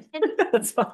The other thing that I feel like is that if an RFP comes before the board, if someone on the board has a conflict of interest, they're gonna state it right away, withdraw from voting. So then it would be up to the other board members to vote. But we are a small community, so I do think that for contracted services, there are just gonna be times where we're gonna hire someone we know. So I agree with you that a full-fledged employee situation is different than a contracted service. But I mean, were you just saying that in our last meeting that maybe we weren't getting the best we could be getting when the fire department is supposed to get cleared of snow? Or did I misunderstand that? And so, I mean, we have to remember that unfortunately, sometimes it could just be someone we know who's gonna give us the better quality of service. Other, I am not talking about hiring in this process. I'm talking about Okay. giving a weighted measurement to a relationship with people internal that are voting on it. And I hear what you're saying. I hear what you're saying. I agree in some ways, but in other ways, when contracts are given, it changes dynamics. And I don't think you can say it doesn't change that dynamic. And I think it should be just discussed about, and I think it should have a weighted portion in evaluating the RFP. That was my whole point. other comments? All right, hearing none, we'll move into a vote. All those in favor of approving the resolution, I'm going to do a roll call vote because it's a resolution. But all those in favor would say aye. Any opposed would say nay. Trustee Sanders, Aye. Clerk Stambuelis, Aye. Treasurer Metz, Trustee Abbott, I'm gonna say yes. Trustee Nolte, No, and Supervisor Scott, yes. So the resolution is approved. We'll now move on to letter D, which is what we moved from the consent agenda. That's the approval of boards and committees. And I believe it was removed because there were a couple of items that needed to be updated. There were a couple of people that pointed things out to me, so I don't remember who was first, but that is on page 4, 5, 4 through 8 of your packet. And the first one, I believe, was well, I see it Zoning here. Board of That's in Appeals. CBA. Yeah, Zoning Board of Appeals Tom on page 5. Tom Tom Eman. Eman. But it looks correct to me. That is 3 years. The thing, But in the narrative that you presented, it said 40. Oh, okay. So it's a typo in the consent agenda. Got it. right, so I do have a question though, because I thought the planning commission rep for ZBA was Sean Smith, and I was under the impression, I may be mistaken, that he did say that he would continue on. So did he drop out? Why No, is that vacant? because this is, and Sam emailed about this, the planning commission selects that person, usually at their January meeting, and then the board confirms it. So if the planning commission Okay, would like Sean to continue, typically they will select him, and then we will put him back in, and the board will approve that at our February meeting. okay, so yeah, we need to deal with that. Yeah. It's just a slightly different process for that position because it is selected by the planning commission.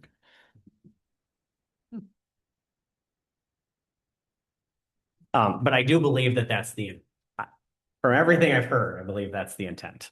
And I know that the zoning board of appeals was very happy with him being a part of it as well. So The Western Washtenaw Regional Advisory Group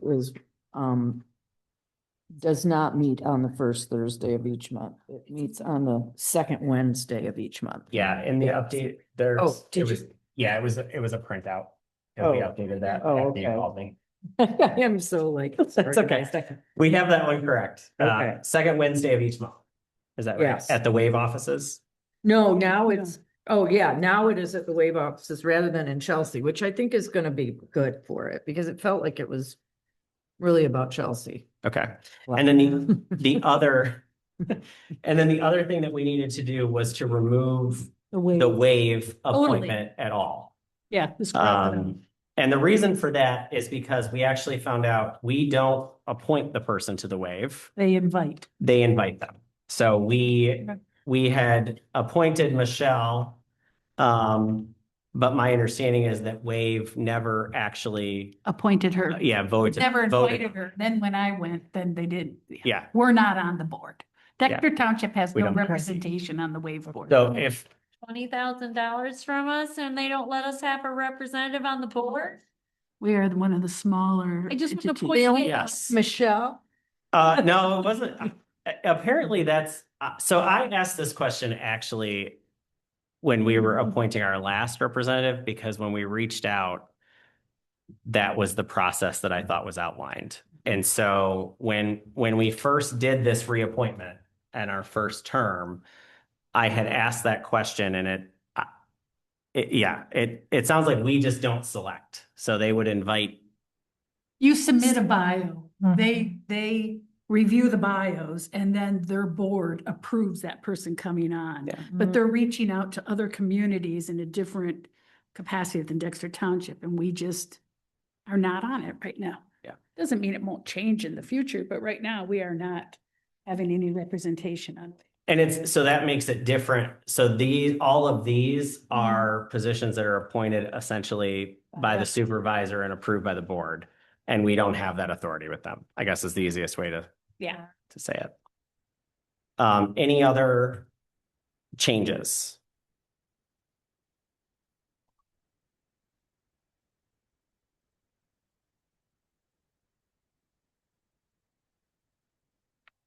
All right, hearing none. So the changes, and I'll entertain a motion to approve the appointment to boards and committee, approval of board and committee appointments with the changes of removing Wave. And I think that's it, because Tom's on this sheet is actually correct. So as long as we're approving it here, and then in February, we'll have it back for the. Apologize for that. For some reason, January is such a heavy month for me that I thought we already had our January planning commission meeting. And so that's why I didn't understand why Sean Smith's name was not on there. No problem, no problem. It is a weird. We have to have it, we're having it next week. It's just, this is that crazy tax month, so. Yeah, no problem at all. All right, is there a motion to approve the board and committee appointments as amended? So moved. Second. Been moved by Abbott, seconded by Nolte. Any further discussion? Hearing none, we'll move into a vote. All those in favor, please say aye. Any opposed, please say nay. The motion carries. We'll now move on to our discussion items. And Trustee Abbott, you're first with the Master Plan Review Committee compensation. And I do note that our Planning Commission Chair is also here. So if he has any comments, we'll allow that, I guess, from the audience this evening. Well, I mean, I believe that everything in the report, let me get to it, is, Page 30, sorry. yeah, I know, I was just scrolling to it.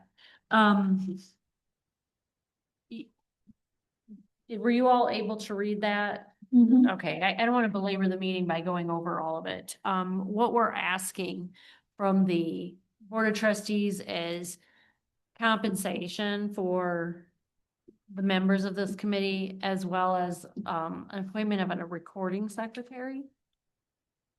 Is that pretty much what we're needing? Yeah. It basically tells you who are the members.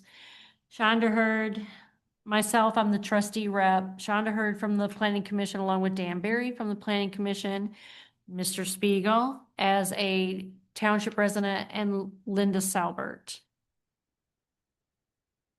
We also have our meetings outlined here: March 18th, April 8th, June 17th, September 16th, and December 16th. So this is the second touch of this Yes. item. So if anyone has questions, it'd be appropriate for those now. And then we will plan on having an action item at the next meeting. Because we would like the compensation for board members to be in, or the committee members to be added to the budget also before we pass the next budget. Any questions or further discussion? Upon reading it, did anyone have any questions why this committee is being formed? No, it seems like a really good idea, because there's a lot of like outstanding questions around the master plan. Correct. There's also things that were not foreseeable at the time that Yeah. we did the master plan. There were just things like, I don't. Like data centers. They weren't Right. thinking about it. Right. Mhm.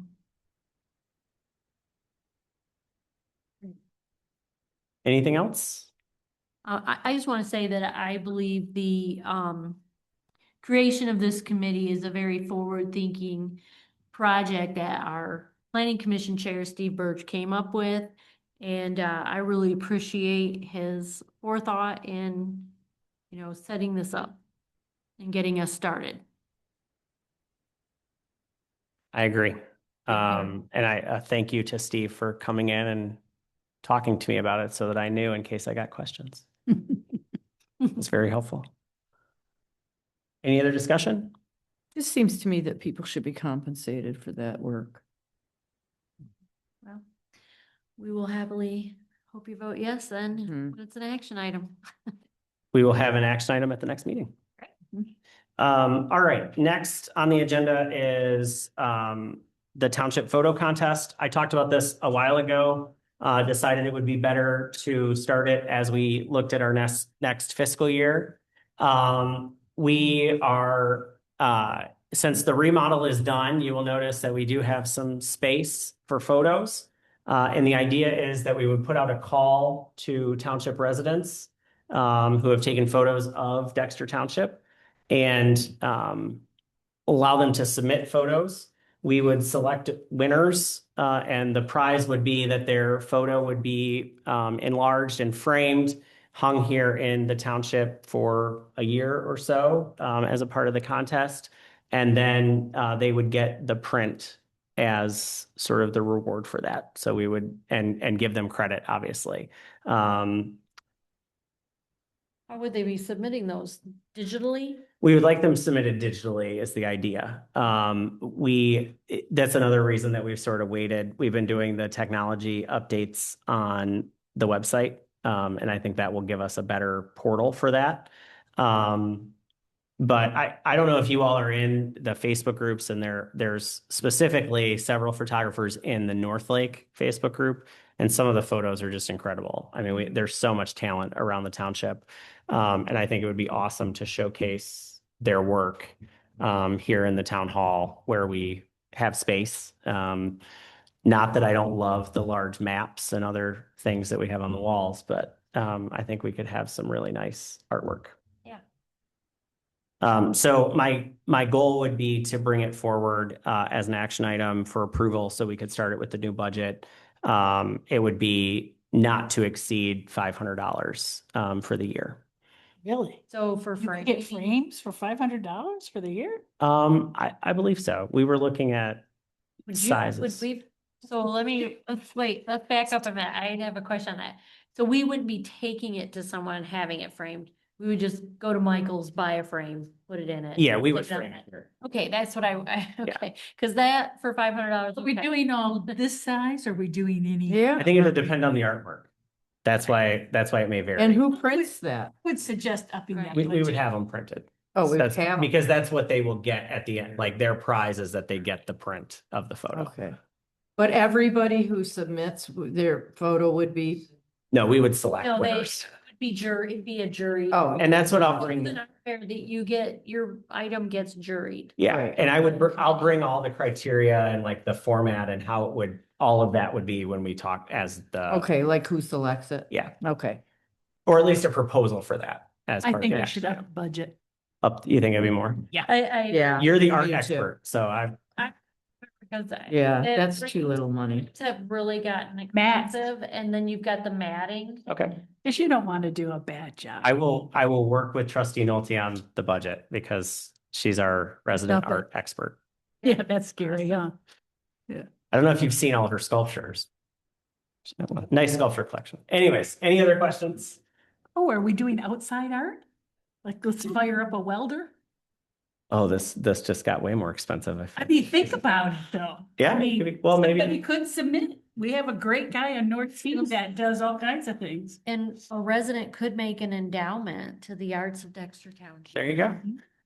And we work for Barry Parker. Yes, he does do amazing work. He does amazing work.